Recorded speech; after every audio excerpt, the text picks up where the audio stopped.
And streaming has begun. We are broadcasting to the beautiful internet at large at 10,205 kilobyzels per second. That's a lot. It is. It should so be many. a very beautiful engine. I can't afford that many. Beautiful engine. Engine. What am I trying to say? Beautiful. Ingest? No, not ingest. What am I trying to say? I don't know. Engine? I'm trying to say words. Yeah, words are hard today, guys. I just woke up but 2 hours ago. Actually, no, I didn't. I woke up 45 minutes ago, actually. And I am exhausted. I only slept for 2 hours. But don't worry, I got caffeine. I took the Adderall about 10 minutes ago, so I got about another 15 minutes before the Go Juice kicks in. And we'll be good. But boy, that started out as like a good intro. Like I almost knew what I was talking about. And then my brain was like, it does that sometimes. All right, I think I sent it out everywhere. I think I did. I put it on Facebook, I put it on Blue Sky, I put it on X, and I put it on Discord. I think that's all the places I normally whore ourselves out on. I don't do it on Instagram or TikTok or anything, but I probably should. Brain is missing some ROPs, that's for sure. Brain is missing the ROPs. Hey, what is an ROP? Let's just get this out of the gate. What in the hell is an ROP? I don't want to go too deep in it until people are coming in. Hold on. I want to know what this ROPs are, because I keep hearing about some people ROPs this and ROPs that, and some processing unit. It stands for something. What is a ROP? Output unit. Okay. Raster operations pipeline. I found one that says render output unit. Okay, so I guess they call it by a couple different names, but render output unit, or raster operations pipeline. Is a hardware component in modern graphics processing units, and it's one of the final steps in rendering. Thanks, Wikipedia. On modern graphics cards. Yeah, it's funny. You immediately knew it was Wikipedia too. Word for word. I was looking at the same thing. I figured you were as soon as you said that. And okay, so it from says, what I've heard too, that this is, I mean, we're just jumping right into the topic. From what I've heard, this is only happening with AIB partner cards. And Nvidia is trying to put this out here as if it was like a mistake. And I have a hard time believing that. They control what chips those guys get. Yeah, well, so that was I wonder if they're like, oh, these chips aren't performing to our expectations. Let's pawn them off on the partner. Yeah, I'm not saying that's what they're doing. I'm just saying, that's what I've learned too. So for people who don't know, Nvidia builds graphics cards, but not just they make the actual GPU, the graphics processing unit, which is the big brain chip, just like your CPU in your computer. Yeah. Just graphics processing, right? So, and I didn't know this about how AIB partners work. Nvidia sells just that chip, and maybe the VRAM, to their partners, not the whole card, not the whole PCB. Correct. I thought it was the whole PCB. And then partners just like put their own cooling and stuff onto it. No, all the PCBs are different. Yep. Yeah. And so that's why I find it hard to believe that this is some kind of a goof. Because if it were just like a manufacturing error and it wasn't being caught by QA or something, then it would be in the Founders Edition cards too. And I'm sure chat will correct me if I'm I'm clipping? You say I'm clipping? You actually got a weird pop. I didn't know if that was just coming from my feedback in my headphones, but if they can hear it on stream, then you got a pop. Maybe broadcast is doing something funny to my microphone. Yeah, because I sound fine, but with you, there's like this little. I have like noise removal and room echo removal on. Is that better? Here, go ahead and talk for a little while. Is that better? Yeah, actually, I sound a little quieter now. Let me turn that up in my own ears, at least. Here, okay. I still hear the pops. Yeah, I think you're clipping. When it was quieter, it wasn't happening. So I think it is like a limit thing. Like you're hitting some kind of upper gate. I have all of the broadcast stuff off. Hold on, let me see if I'll change. It's like a click. Video's not even doing the, broadcast isn't inputting into. Also, here, let me try that instead. Here, I'll turn these back on, and I'll change my audio source to broadcast. Is that better? Hello? Toast? Okay, keep talking. Nvidia sells the chips to their partners, and then the partners make their own PCB. Yeah, your volume's low, but no more popping. The popping is gone. Okay, we'll leave it then. So can you bring up your volume, or do you want me to bring it up for you? No, I got it. Okay. And so that's why I'm suspicious that this isn't sort of on purpose. Like, it's a little loud in my own ears. Is that better? Hello? Yeah, I'll bring you up on my side. Okay. Okay, go ahead, keep talking. Yeah, we're gonna keep talking. Do turbo encapsulator for a minute. Something tells me. Hold on. Because I feel like it's still creeping in. So the original machine had a base plate of prefabulated amulite surmounted by a malleable logarithmic casing in such a way that the two main spurving bearings were in a direct line with the way better. Huge improvement. Okay. Yeah, it's still every once in a while it does a little weird thing, and it's more muffled than it was before, but it's not doing the. It was like pop, pop, pop, pop. Weird. Pop, pop. But like every time it was almost like you didn't have a pop filter. Yeah, it was almost like you didn't have a pop filter. It was weird.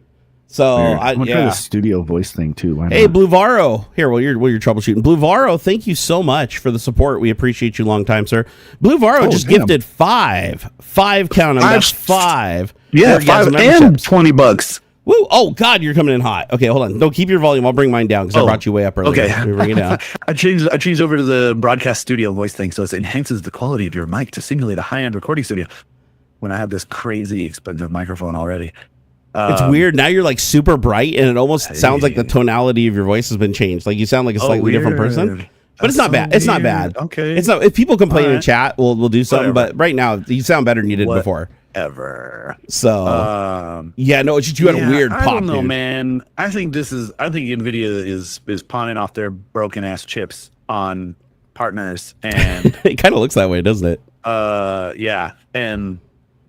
Because and unless somebody finds some news that says like the Founders Edition cards are having this problem as well, then it has to be on purpose. It has to be because Nvidia has great quality control. Like their cards, whatever you can say whatever you want about the power cords frying or whatever, but man, this is a chip level thing. This is as if Intel were selling a CPU and half of the L3 cache is missing or something. Yeah. Like I feel like this is something that they would expect the partners to catch really quickly. So one, I'm surprised the partners didn't catch it, and this is caught in the wild. In their own testing. Like right? in their own testing should have caught this like hands down. So I kind of point the finger at them for like just expecting it to work and just send it out the door. The other thing is I'm wondering is if something in the process they're doing is different. Because remember, if they have different boards and different chip arrangements, that means they're also using, a different manufacturing process, a different places doing the work. So it's entirely possible that their factory could be like overheating the components and killing them, like going outside of some thermal limit or thermal threshold while they're like, doing flow soldering the boards. There's so many variables here that could be causing this to happen. But the end result is we're seeing cards with up to, what is it, like up to 8 ROPs down or something like that? Yeah, where it's like I guess one ROP dying is considered like I read a thing that said that's considered like margin of error or something like that. Yeah, you would notice that. But 8 is insane. Like 8 is like up to like a 10% or in some cases a 15% loss in performance. In some scenarios, again, the scenarios are highly dependent on are the ROPs the hardest working component, right? Yeah. So there's a lot of times where this will go completely unnoticed. But if you're gaming, and your gaming requires any kind of rasterization at any point, which is like every game ever. That's most of your graphics rendering is going to be on that raster side. Yep. Yeah. So I find this a little bit suspect. And here's the thing. They cannot fix this. It is not like, hey, send us back your board and we're just going to fix this with some hand soldering and shit. This is like, they got to take that board and recycle it and give you a new one. It's like as if the cache is missing from your CPU. That you can't just go in there and go and put it in there. It's like a fundamental part of the unit. Yeah. Of the chip. And they don't have enough already, right? Isn't production already like way under demand? Oh, or do you still think that? So I still feel like nobody can even get these. So it's going to be easy enough to grab them. Yeah. So how the hell are you going to RMA a card when they don't even have any to RMA you with? Like you're just going to have to live with it or be without your card for 6 months. I think. What if they offered a partial refund on those that have the defective cards? I mean, maybe, but that's up to the partners, right? Nvidia is never going to do that. That's going to be up to. Keep in mind, a lot of people buy these cards through vendors that don't have direct relationships with the what do they call OEM, right? So these are businesses that are just like buying a pallet and they sell it, and it's like now if you want a refund, you have to get it from the seller. You're not going to get it from the OEM. Too much stuff happens is different. Like there's for instance, you pay extra when you buy at retail, right? Because that retailer marks it up. If you go back and try to get a refund from Nvidia, the only refund they'd even be authorized to give you is whatever they sell it to the OEM for, MSRP. Yeah. Well, actually, under MSRP, right? Actually, yeah, it'd be wholesale cost or whatever. Yep, and that's why when you buy a lot of electronics, they always have like a little insert that's like, please don't take this back to the store you bought it from or whatever. Just, call us and we're going to try to resolve the issue. Yeah. Just to try to simplify things, because they don't want everybody just like RMAing the shit back to the factory and expecting to get a refund, because you're not going to. At best, you'll get a new card. Like that, like if you send it back and you're like, listen, we can prove it's broken. But here's the other thing. These ROPs are kind of a niche thing, being that most people don't look at them as a metric. So now you have to prove to the people, it's like, oh, my card is defective, and they're going to plug it in and be like, oh, plays all the games that passed all our benchmarks, that passed all of our burn-in tests. All you got to do is load up GPU Z, and it'll tell you. It'll tell you how many ROPs there are. And if it's less I know. Then that's not what I paid for. That is false advertisement, and I need a refund. Like, that's like almost class action recall style. Like, this is, I mean, they say in 0.5%, but that's a lot. First off, a lot of people aren't even going to notice this, right? Like, with all the articles out there and everybody talking about this, there's going to be so many people that bought these cards that just straight up don't even have a clue anything's going on.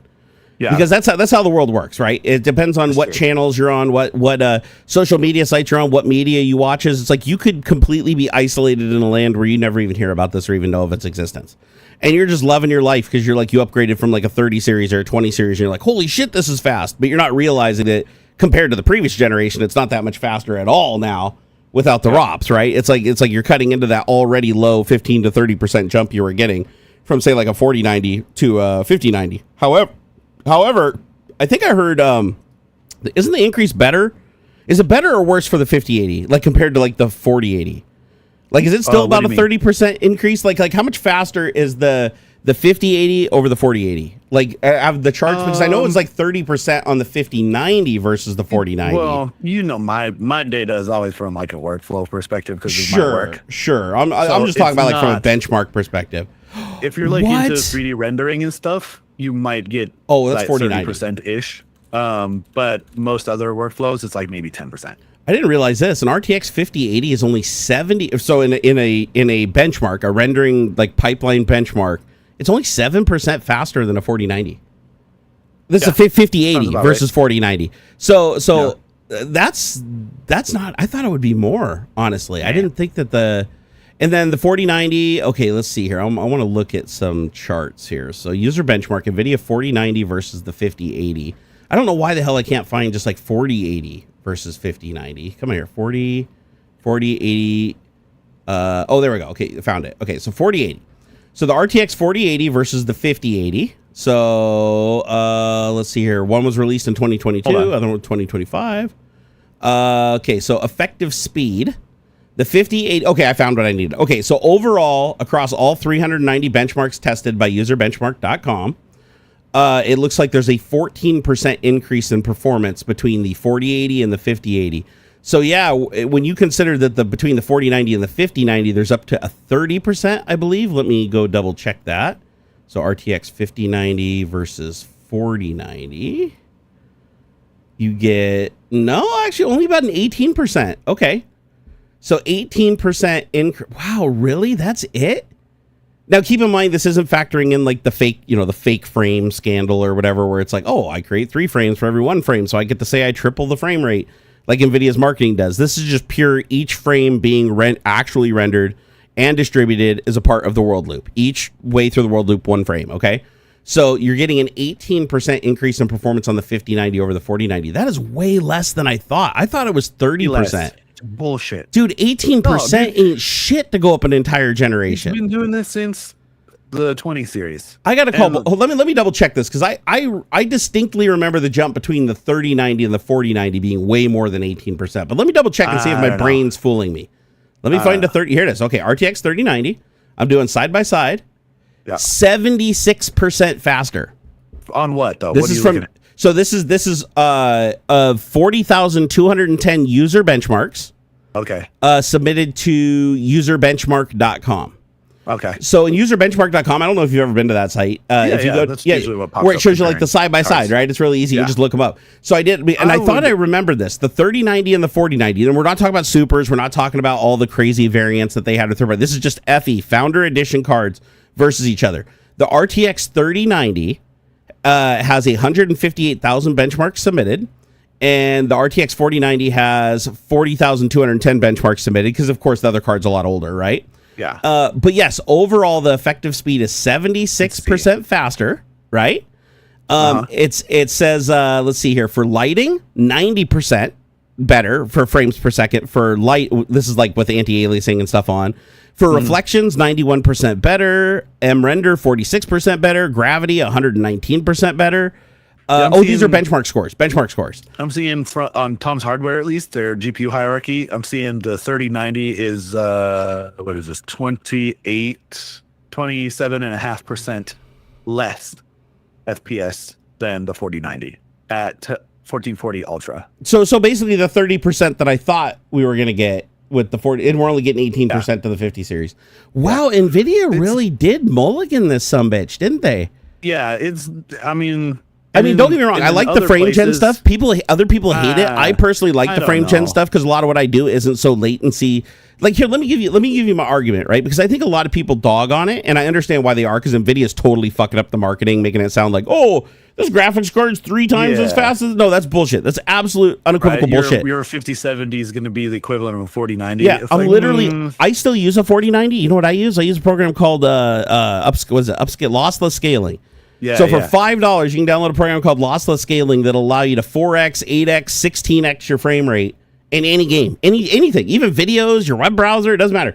If it has a window or it's full screen, you can actually increase. You can have it add in synthetic frames, and it uses the GPU to generate those synthetic frames. I thought the latency isn't bad. Was for it's like a DLSS kind of a thing. It does both. I didn't realize it was a frame generation. Dude, it's so awesome. I use it for frame generation more than I use it for upscaling, which is hilarious. Okay. So if lossless scaling, if you want to look it up on Steam, it's a picture of a yellow duck. Like don't get, when you see this little duck, don't be like, oh, this is stupid or whatever. No, that is what it is. I want to say last time I looked on Steam, it was on sale for like $4. You're probably gonna pay like $9. I think it's upward to $9. It is one of the coolest pieces of software I've ever used, and what it allows you to do. I gotta get it. Just get it, dude. It's like a fan recommended it. Not that I really have to. I get 3080 Ti and stuff, and I always play it. I'm not trying to play it. You know what it's rad at though? You know what it's really rad at? Video. I love it for video because my TV has these watching anything, any video, watching porn, movies, you name it. It is great. Oh, that's interesting. And here's what makes it so great is my TV has a shitty upscaler and my TV has a shitty frame doubler. You know, where you enable smooth motion.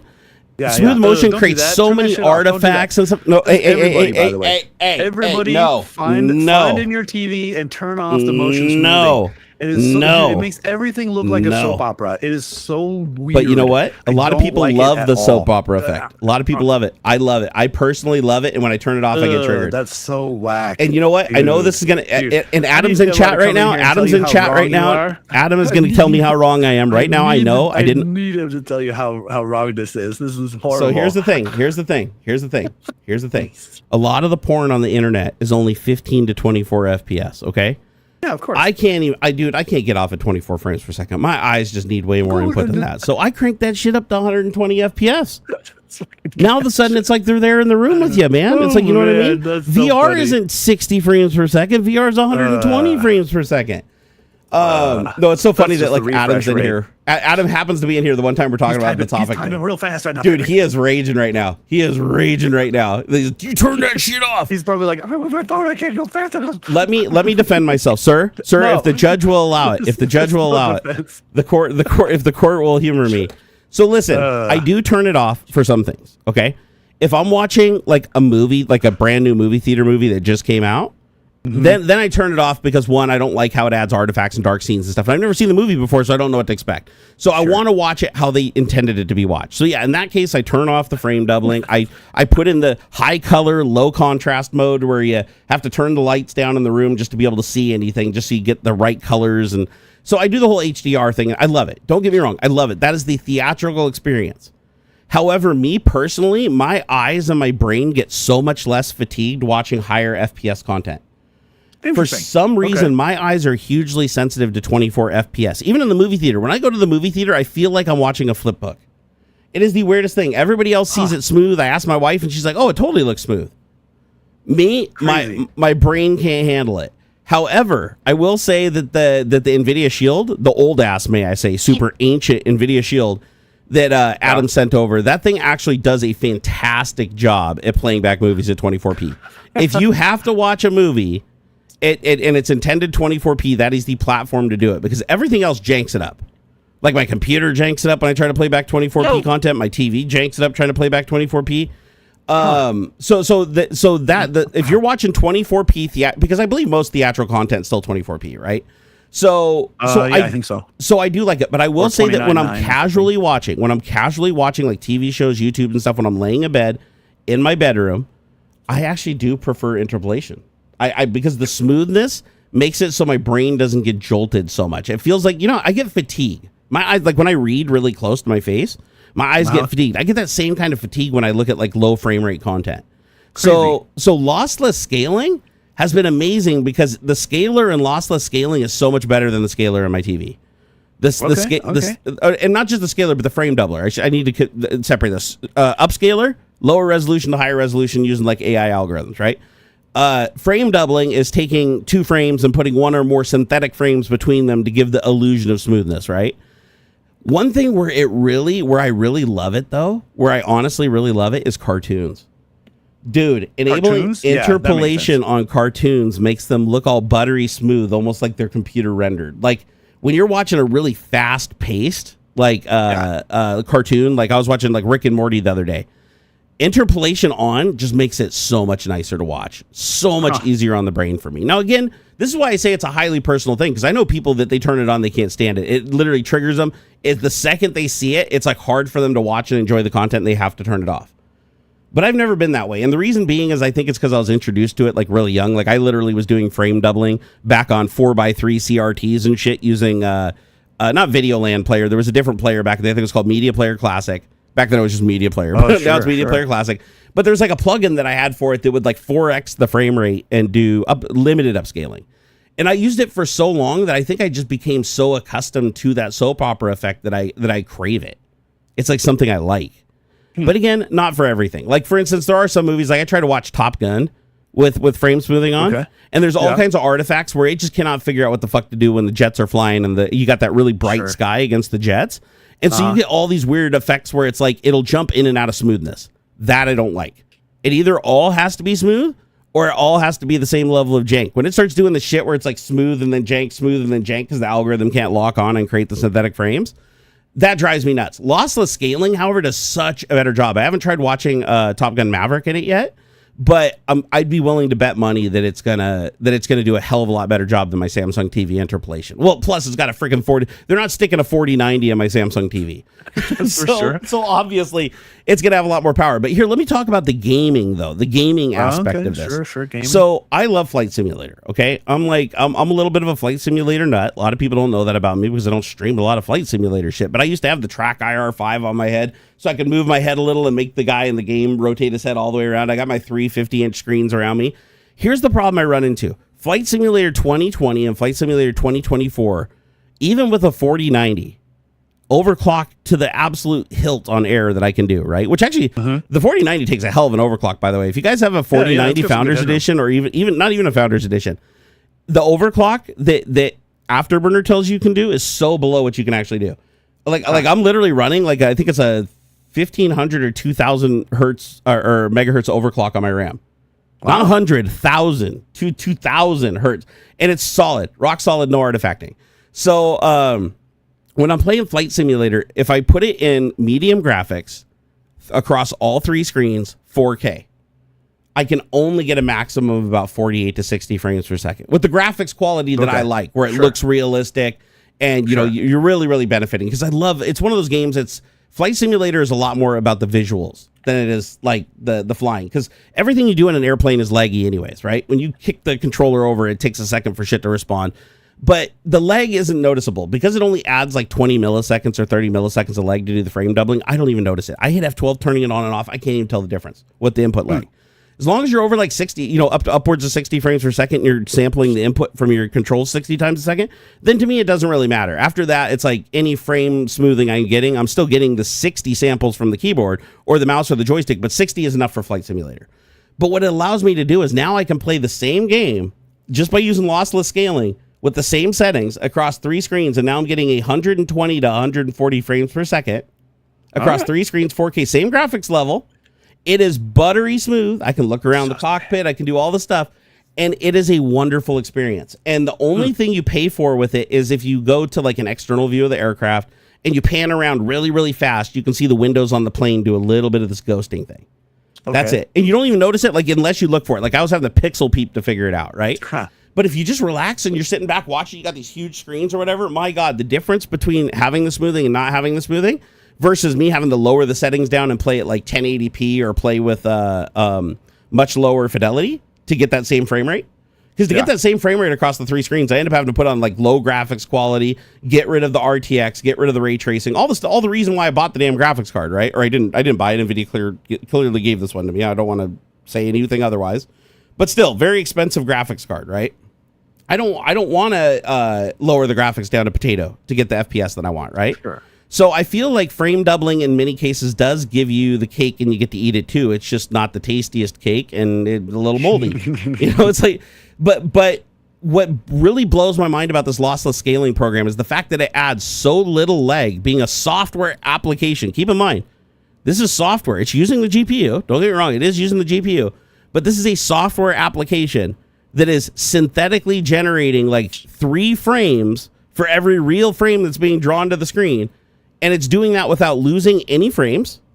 It's doing that with only adding about 20 or 30 milliseconds lag, which sounds like a lot. But if you think about it, it's like playing Quake on a modem was like 120 milliseconds, right? So it's like, so it's not as bad as people think. With Flight Simulator, again, it's not really that sensitive to lag, right? You're not dog fighting in F-18s where it's like, a 1 degree pull on the stick within a millisecond decides whether you die or not, right? Yeah. It's not like that, the type of flying I do.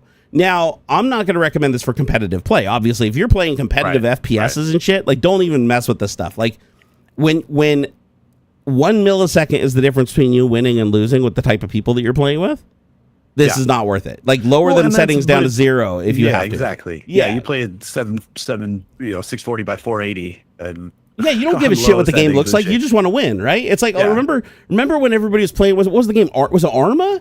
Was it Arma or Battlefield where it's like people were lowering their graphics to like make the grass not render so that they could see people hiding in the grass? Yeah, I think like PUBG did that for a bit. I think that was in Arma. Yeah, you'd lower the grass settings and stuff. It was like a really common thing people did in these like open world like DayZ and stuff. It's like, oh, you can find resources so much easier if you put it on low settings because then the terrain is all like fucked up and there's not that many bushes or trees and you can just walk up and see everything.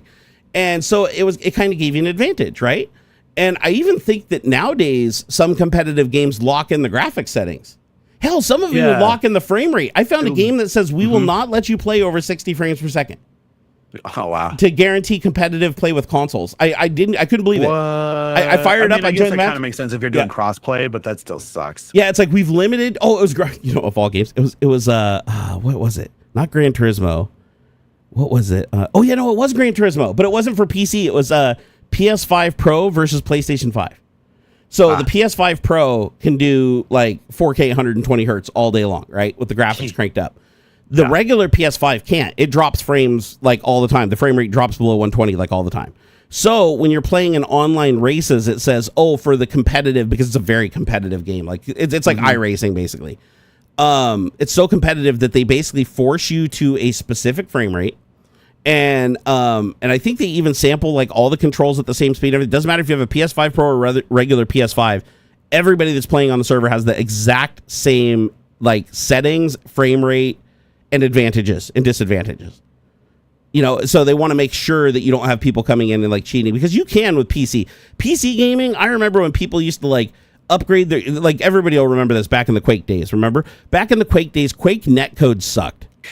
John Carmack fucking sucked at writing network code back then when he wrote Quake. And so his network code worked great on LAN, not so great playing over the internet or modem to modem. Like a lot of people would dial up each other's modems and play each other, right? And it was really fucking leggy. So he created something, I think it was called Quake World, if anybody remembers that. So Quake World, he improved them for their house. Oh, did we lose Aux? Where'd he go? Oh, hopefully he comes back. There he is. Yeah, what happened, bro? That was weird. That was bizarre.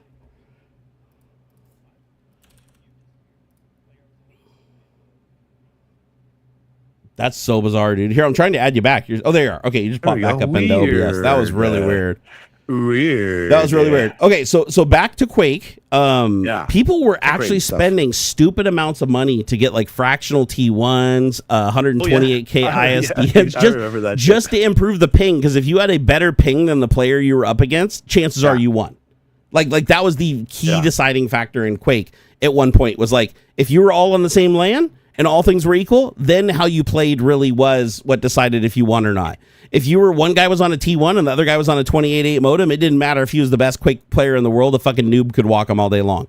So they ended up having to like break up all the leaderboards and stuff to reflect that, because people like Elon Musk like to go around the world saying they're the best Quake player in the world. When it turns out, when you go back and do the research, it's because he was that Zip2 company had a T1 and he was playing low ping against other people that were on modems and just like mopping the floor with them because they were all lagging. They were lagging so bad. And so that was a big problem with games back then. It's still a legitimate problem even today, though. Like, that's why we have matchmaking. If you ever wonder why we have matchmaking servers now, it's not just to find other players that play on your level. It's also to find other players that have similar pings to you. That's why when you join a server now, it's like everybody's pings within like 20 or 30 milliseconds. Whereas back in the Quake days, it'd be like one guy would have like a 20 ping, the other guy would have like a 250 ping, you'd have an 800 ping. You'd start seeing people creeping up into the thousands. You remember that when you'd hit tab in Quake, and there'd be people like with 1,000 millisecond ping, and you're like, that's a full second between the time they shoot. Yeah. Just absolutely crazy. Adam said, anti-lag is why I don't play games anymore. Yeah, it's like lag is a huge contributor to skill, right? And so the only time that it's ever a real fair playing field in any game is when you're on a LAN and everybody has similar hardware and similar ping time. Because even if you go to like PDX LAN, you go to PDX LAN and you're like, wow, it's funny. All the people that are winning playing Counter-Strike are these people that have like 500 frames per second, 240 hertz gaming monitors, like they have so much of an advantage. They're 10 gig low latency network cards. You're like, holy shit. And then you go over and you look at the people that are losing, and they're just like the casual players that are on like their little game, maybe getting 40 or 50 FPS, and to them that's enough because they grew up on consoles and they don't need any more than that. Yeah, exactly. Hey, John remembers LPB, low ping bastards. They'd separate the leaderboards into high ping bastards and low ping bastards for Quake, because the low ping bastards were just walking everybody. It wasn't fair. So wait, John Carmack was DDoSing? Yeah, probably. I mean, there was other problems too, right? There were servers. They had problems with all these servers popping up that would do like their version of matchmaking back in the day, where like a client would sit there, people would join, they'd wait in the lobby, and then it would find them a server and like arrange a match on it. But then what was happening is everybody's network connections were having to go through, these were like pay services back then too, right? Like you actually paid somebody to provide the service. And so you're connecting to their client, and then their client's passing you through to another game on another server. So now you have two levels of lag. You're basically going through like one client that does the matchmaking, and then another client that basically brings everybody together and plays the game. And everybody's having to go through this another lag of networking shit.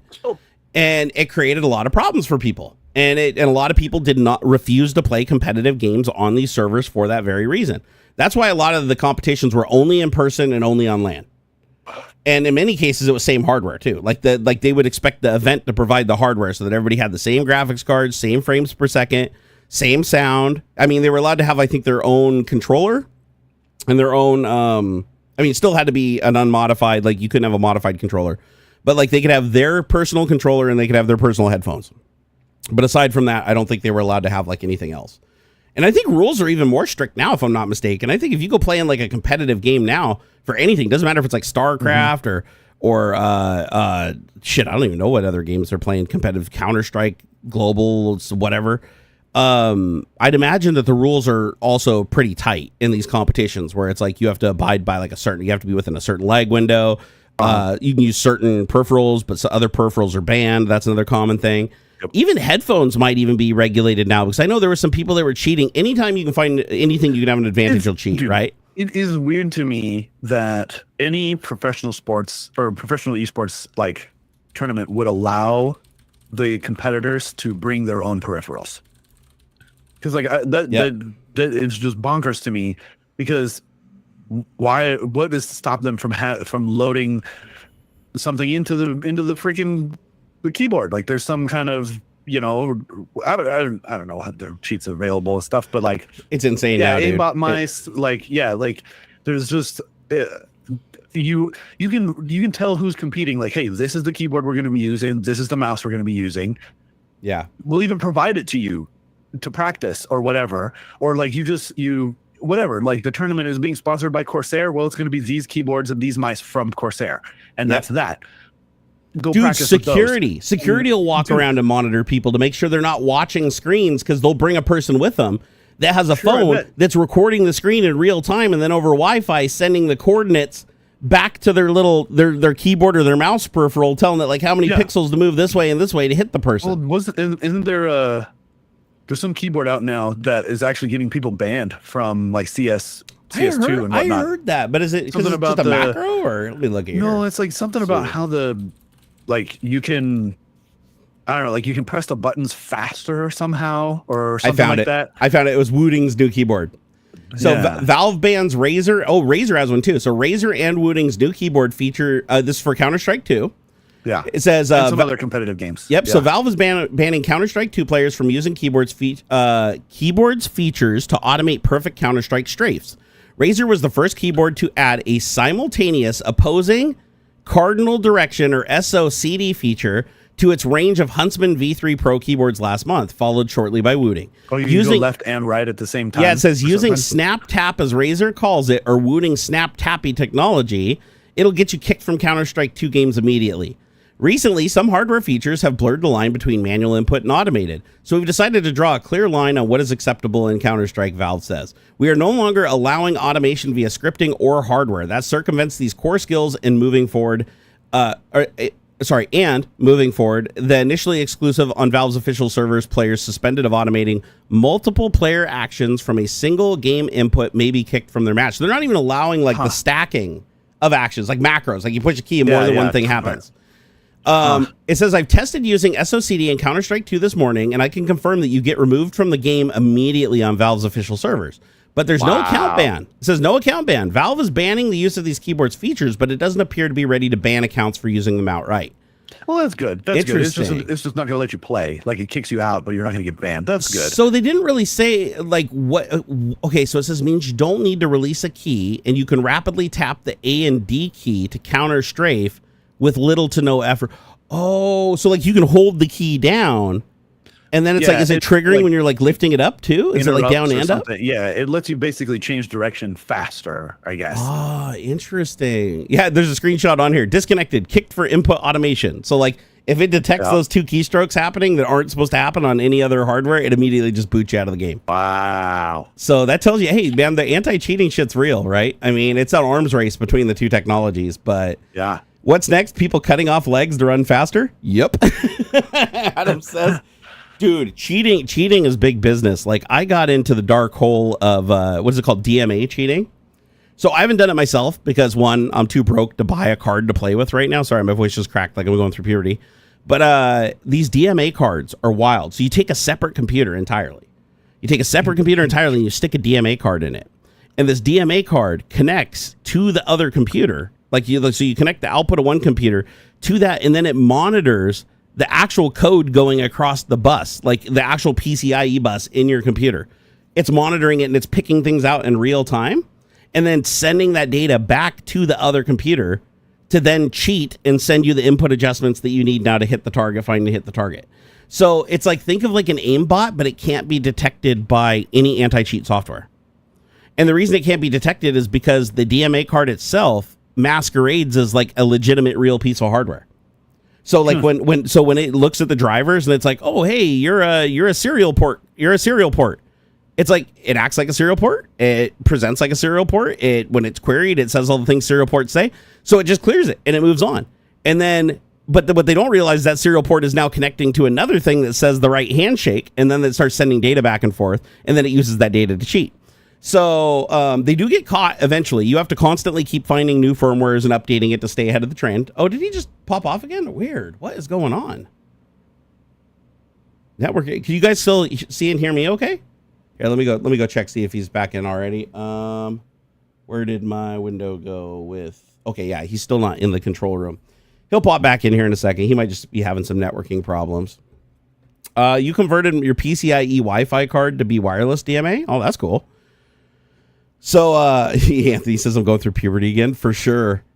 Adam said there's real Dota monitor that enlarges maps and highlights new enemies at all corners. Yeah, dude, I've seen some crazy cheats. So these DMA cards, I watched one guy on YouTube. He did a video where he was actually playing with DMA, like specifically on a server he created with people. He wanted to make it clear that he wasn't like actually cheating on these servers. He was doing it in his own controlled environment. Even though he was in his own controlled environment, he still ended up getting banned from like 2 games though, because he was using a firmware that was just found on the open web, and it was already the cheating software already knew how to detect this firmware. So, but before it got caught, the shit he was doing was insane. Just like Adam said with Dota, it's like he was playing this Rust. You guys know the game Rust, right? I guess that's really popular. I've never really played it, but super popular. I watch YouTube videos of people playing it. You build bases, people rob each other and shit. It's like Daisy on crack or whatever. There's cheats, DMA cheats for that game. They show you where every single person is on the, like you join the server, every single person on the map, you immediately know where they're at, what direction they're traveling on. You can see their wireframes through objects. You can make your character literally get up and fly like Superman anywhere, even like just teleport through walls like they're not even there. And you're like, how does this not get detected? Like the server should be like, hey, if anybody crosses through a wall, they're not supposed to. They shouldn't be allowed to do that, right? But for some reason, I don't know why they do not do that level of detection. And probably because there are cases where that legitimately could happen accidentally because of a glitch and they don't want to ban everybody. But I was like watching this dude play, and he had a snapping auto aim feature where he'd just run. And as soon as it saw a person and there was a line of sight to him, even 1 pixel line of sight to him coming up over a hill or whatever, it'd immediately whip him around, lock onto him on the map, and start firing and just headshot, dead. And so he could just run anywhere on the map, and he was basically like invincible unless a sniper got in a lucky shot and he wasn't paying attention. I was like, damn. So that's how much data is coming over the network, which I find kind of funny in the first place. Like, why in the hell would you have that much data coming over the network to like why do I need to know where the guy is who's like, I can't even see on my screen? Why does my client need to know where that dude is? Why is it telling everybody where everybody is at all times? The first thing I do to combat anti-cheating is I would only send information to the client pertaining to things that it can see, right? Like things that are within its purview. And I don't know, there's probably, I'm sure if they explain it to me, there's a good reason why they're doing it. Obviously, you know, they know more about this shit than I do. But I just find it like really interesting. It's like, why when playing a game online does your client need to know about everything? I wrote cheats back in the day just because I wanted to try, right? Oh, here, hold on, let me check. Hey, you good? You're not on the stream right now. Let me know if you're rebooting or something. I'll add you back when you get on here. I don't see anything on him in Messenger. I don't see anything. Yeah, so I don't know where he is. It needs to know for anti-lag, client-side determination instead of server-side. That's what I was thinking, Adam. That does make sense. But again, it only makes sense if the person is like somewhat close. Oh, I hear him. There he is. He's back. What happened, boss? Uh-oh, he's frozen again. Give us a sec. Yeah, give us a sec. All right. It's coming back. All right. The power, the actual like circuit in my garage tripped. Oh, I've had that happen. It's whack, dude, that they put like 4 different plugs all on the one circuit in my garage. And that's why I use UPSs on everything now, is because the UPSs, they don't just outright kill the circuit when you go over voltage. They warn you and give you like a little head. Because the cool thing is like if I go 200 watts over my UPS, instead of it just blowing the breaker, it just basically starts beeping and says, listen, we can only use the battery to supplement the power coming in from the wall for 10 seconds before we pop this thing. But it gives you enough time usually that you can stop whatever it is you did that pushed it up over the limit. Yeah. And it's rare for me to do that. I mean, I have to have all the computers, all 3 computers on, all the monitors on, everything, all the GPUs cranking at 100% crypto mining, and then it starts going beep, beep, beep, beep. There's a refrigerator, there's my Plex server, the internet box, the garage opener, like the door opener, and then the car charger. Dude, so you need to get some UPSs, man. Every once in a while, like everything peaks, like tries to sip off the straw all at the same time, and it. Let me ask you this: Is your PC plugged into a UPS, or are you just raw dogging it off the wall? I mean, I have like a really nice surge protector. Bro. Bro, you can't be doing that with your computer. Come on. Bro, be professional. Because I'm doing anything that's so data sensitive that I need 15 minutes to save. Bro, no, just to keep the surges away, brother. That's what the surge protector's for. No, surges don't protect against brownouts. They only protect against surges. They don't have enough capacitor in them to protect against the brownout. You know when your lights go, those are even more dangerous than the over voltage spikes, because when you undervolt electronics, it can cause a lot of things to overheat trying to pull the current that they're looking for, right, to normalize. I've had more electronics die. No shit. I've had more electronics in my life die from those brownouts happening than I have from like the over voltage where shit gets really bright for a second. It seems super counterintuitive to me, but that's the truth. Like I've lost a couple of microwaves. I've lost a couple of televisions. I lost a projector. All from brownouts. Those were the long ones where it's like it goes down to like half voltage and sits there for like 20 or 30 seconds. They're rare, but man, when they happen, shit just starts blowing up around the house. So I like putting UPSs on the important stuff. But I will tell you this, UPSs can be really expensive, but they can also be really dirt cheap, because it turns out that everybody throws them away when the batteries are bad. Like they don't even try to triage it. They don't even try to look to see how easy it is to replace the batteries. Even the most hard one to replace the batteries in is less than a 5-minute job. It literally is like super simple. The most you will ever have to do is like a tiny bit of soldering, but even that is like rare. Everything is spade connectors now. So you can go on like Facebook and just post, hey, does anybody got any dead UPSs laying around? Like seriously, try this. And they'll be like, oh yeah, everybody does. Because when they die, they just throw them in a closet, or they throw them out in the garage or stick them in, and they're like, oh yeah, no, I got those. I'd like to get rid of them. They will give them to you for free, or you can go buy them on eBay for like $10 for like, 1,000-watt UPS that's like tested doesn't work. Tested doesn't work 99% of the time means it just needs new batteries. It's rarely ever the inverter that's the problem. So you go buy these cheap units. By the way, I only have 2 UPSs in my whole house that are like purchased, and it's because Adam bought them. So all my UPSs that I have that Adam didn't buy, they're like the really nice UPSs. They're all like secondhand UPSs I bought off of eBay, bought off Facebook Marketplace. I got one down here, a rack mount CyberPower 2000 VA, like with all the bells and whistles. And I looked it up online. It's an $800 UPS, and I bought it off a lady for, I think it was $40.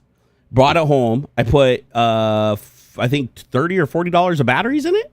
So I was in at $80, and it's brand new, and it's been working for like 10 years now. So I've replaced the batteries in it twice since I got it. About every 5 years, I got to replace the batteries. But it's so easy to replace the batteries, and they're cheap too. As long as you don't go crazy on battery price. Like you can buy the Duracell Ultra, 12 volt. No, those things are like 12, 15, $20 each battery. It's not worth it.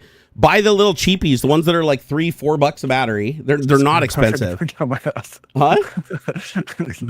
Killer says CyberPower tried to burn down his house.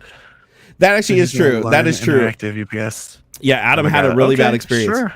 And not only that, Adam took it out of the house outside, and it just smoldered and burned for like another week. It was literally like thermal runaway. Scary. I wouldn't want. I think that'd probably be one of the scariest things to have to deal with. Is like a battery catching on fire. Yeah. It's like whether it's like a car battery style where it's just lead acid, that's hydrogen that leaks hydrogen all day long. And I'm pretty sure hydrogen burns like almost invisibly. It's kind of a bluish flame, but it can burn without you actually like seeing it that well.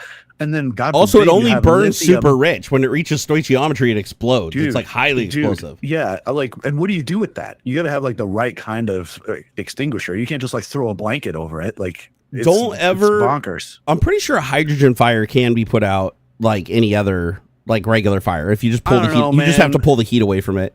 I guess. I will say this though. Hydrogen explodes. You don't want explosions because that'll like in a sealed vessel like a house. Just a small hydrogen explosion can pop all the windows out. Like, cause an overpressure. However, I want to warn everybody right now. There's a lot of tutorials going around on YouTube, and I almost made one myself until I realized the error of my ways, and I stopped myself immediately. Never ever try to build your own UPS by taking car batteries, lead acid car batteries, putting them in your house and hooking them and hooking them up to a cheap like AC inverter. I thought about the same thing, and I was like, oh, this will be rad. No, those batteries will off gas in your house like a motherfucker, and that hydrogen can build up in your room and explode. Gotta go outside. Yes, if you're gonna do it, and that goes for if you're building your own sort of like power wall, or like if you got a bunch of solar and you're trying to build up like a big battery pack put that shit outside. That goes outside, not in your garage, outside. Doesn't even matter if pulling a current creates a lot more hydrogen, but even just sitting, they will off gas hydrogen. So what you need to do with those batteries is make sure that they are only outside where there is a constant stirring volume of air for the hydrogen to gas off and float into the atmosphere and disperse. Because if you're in any kind of a sealed box, even a roof, even something with a roof over it, the hydrogen can go up there and get trapped and get built up, and one little spark or enough heat or an ember goes up there, and boom, that thing's just going to be like a grenade, right? You've seen those things, the guys in science class that fill the balloon with the brown gas, right? Which is the oxygen and hydrogen mixed together, 2-to-1. It's like you like, it's like a bomb. It's there and it's gone. There is no in between, right?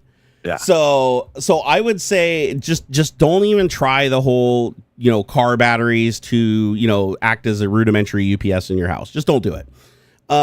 If you're going to do anything like that and use I'm not saying you can't use batteries with a UPS, like for camping or powering things outside. It's really cool. I used to have a 3,000 watt. Actually, I still have it out in my garage.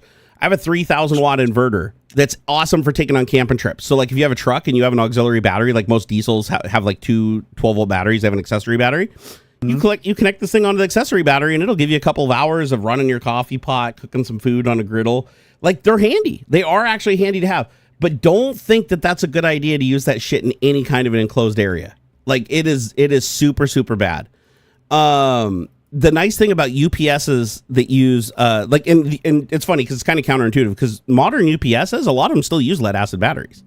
Sure. But they use sealed lead acid batteries. These are hermetically sealed batteries where it creates a pressure. Like a motorcycle battery. Yeah. So like the pressure inside of the battery increases, and then it holds that pressure. And then once the pressure increases to a certain constant, it hits equilibrium, and then the hydrogen doesn't off gas anymore. The pressure keeps it from off gassing.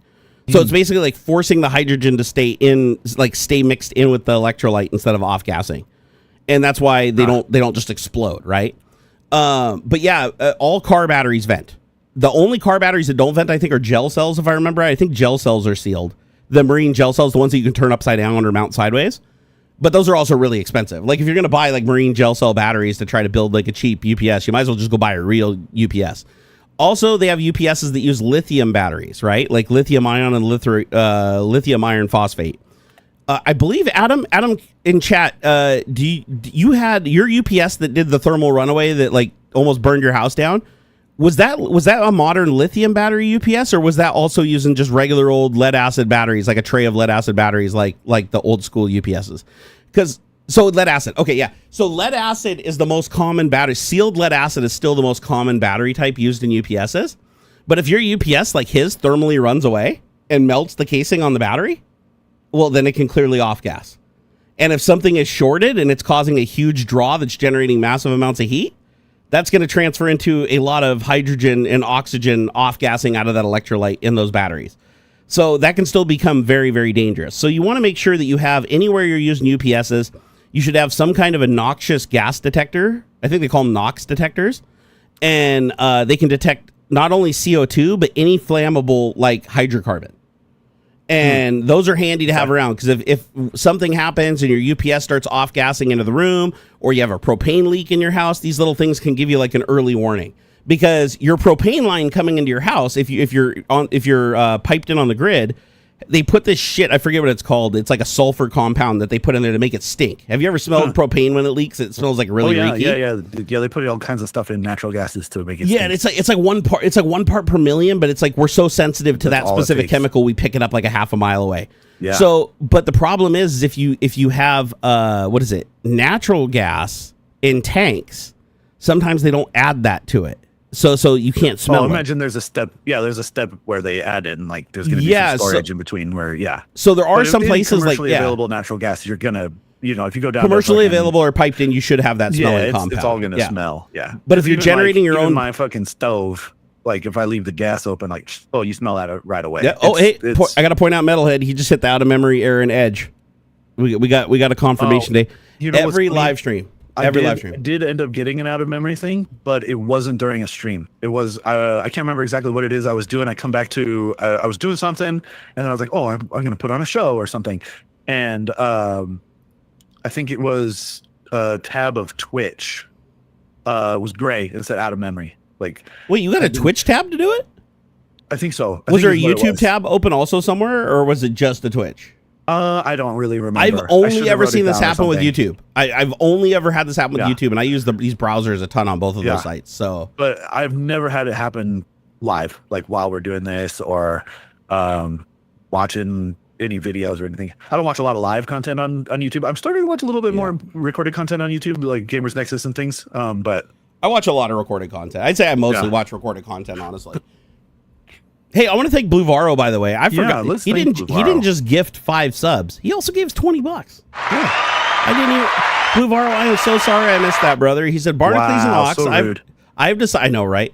He said I have decided to give me all the super chats and memberships in honor of my 54th birthday. P.S. Oh, man, happy birthday. Happy birthday. He said, P.S. I need to recoup what I spent on my 4070 Ti Super. Oh, yeah, let's give him a little happy birthday action, okay? Happy birthday to you. Happy birthday to you. Happy birthday to Varo. Happy birthday to you. And many more. Go watch some porn. You look like a monkey and you smell like one too. Happy birthday. Yeah, for $20, we'll sing happy birthday, by the way. We're just going to add that to the menu. Hey, $20 is $20, man. Seriously. That's right. $20 is $20. $20. And you're free to clip that and post it anywhere you want, too. Knock yourself out. Blue Actually, that'd be funny if people clipped it and just started uploading it to porn sites. You start going to all the porn sites. To you. And many more. Come to my door. You're looking bored. Oh my god, dude. Ian said you need to collect the hydrogen and run the cooking fire on it. Shit, I would not want to cook with hydrogen. No. You pipe it back into the generator. It's free energy. I would not want to run my your natural gas. Hydrogen scares me. There are a few things that really scare me. Right? There's fluorine. Fluorine really scares me. Oh yeah, that's a good one. Ammonia really scares. Thanks, Adam. Ammonia now scares the shit out of me. Thanks to Adam. Dude. Fuck ammonia, dude. I had no idea until Adam gave me some ammonia to play with, and that was the scariest shit I ever did in my life, and I barely survived it. And I took it and I stuck it in a dark container that it's still in, that's completely sealed, a chemical resistant dark container. And I'm just hoping that over time it will break down into something that's not as lethal. But what I really need to do is like dilute it with water and lay it out in the sun or whatever and let it like, you know, break down. Because that shit is dangerous, dude. I just pulled the cap off it. Just didn't even have gloves on or nothing. I'm like, and I pour it on some wet leaves that are just sitting on the side of my concrete in my driveway. And this wet pile of leaves starts smoking like a motherfucker, like, and then just catches fire. And I was like, what the hell? I don't know what percentage. I was like, gave asterisk. yeah. I gave you 50% hydrogen peroxide. Yeah. Okay. I got it from an unknown source. Sorry, Adam. I forgot. You did not give that to me. It came from an unknown source. Yeah. Oh no, I bought it from I bought it to clean my pool. That's right. I bought it to clean my pool. But let me tell you, that shit was scary.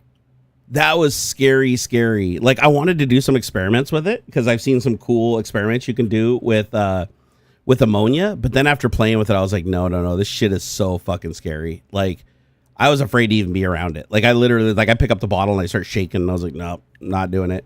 Because like you pour that stuff on your skin, it'll just instantly, your skin will just start catching fire and melting. Like, it's basically just like full on acid. But you don't think of it like that, because when I say ammonia, like without you knowing the like science behind it, like when I say ammonia, what's the first thing you think of when you hear about ammonia? Windex. Exactly. Same thing with my wife. What do you think when you hear a cleaner that you just spray on glass? Some bathroom cleaner, toilet cleaner. Yeah, you don't think of something that just starts fires. You don't think of like a chemical you pour on wet wood in a campfire and it just starts on fire like by itself. That is scary. It oxidizes biological shit at like an astronomically high rate of speed.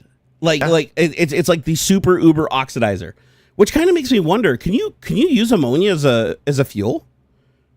Because I mean, it is an oxidizer, so I know you can't use it as a fuel, but like what would you use if you took ammonia and gasoline and kind of like put them together? Could you do an ammonia injector on like a dragster? Because the ammonia would decompose flammable under normal conditions.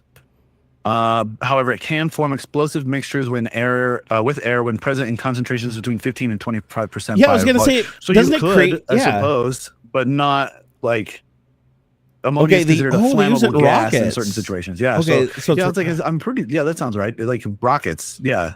Whoa! I always thought they used hydrogen peroxide in rockets. I didn't know that they also used ammonia.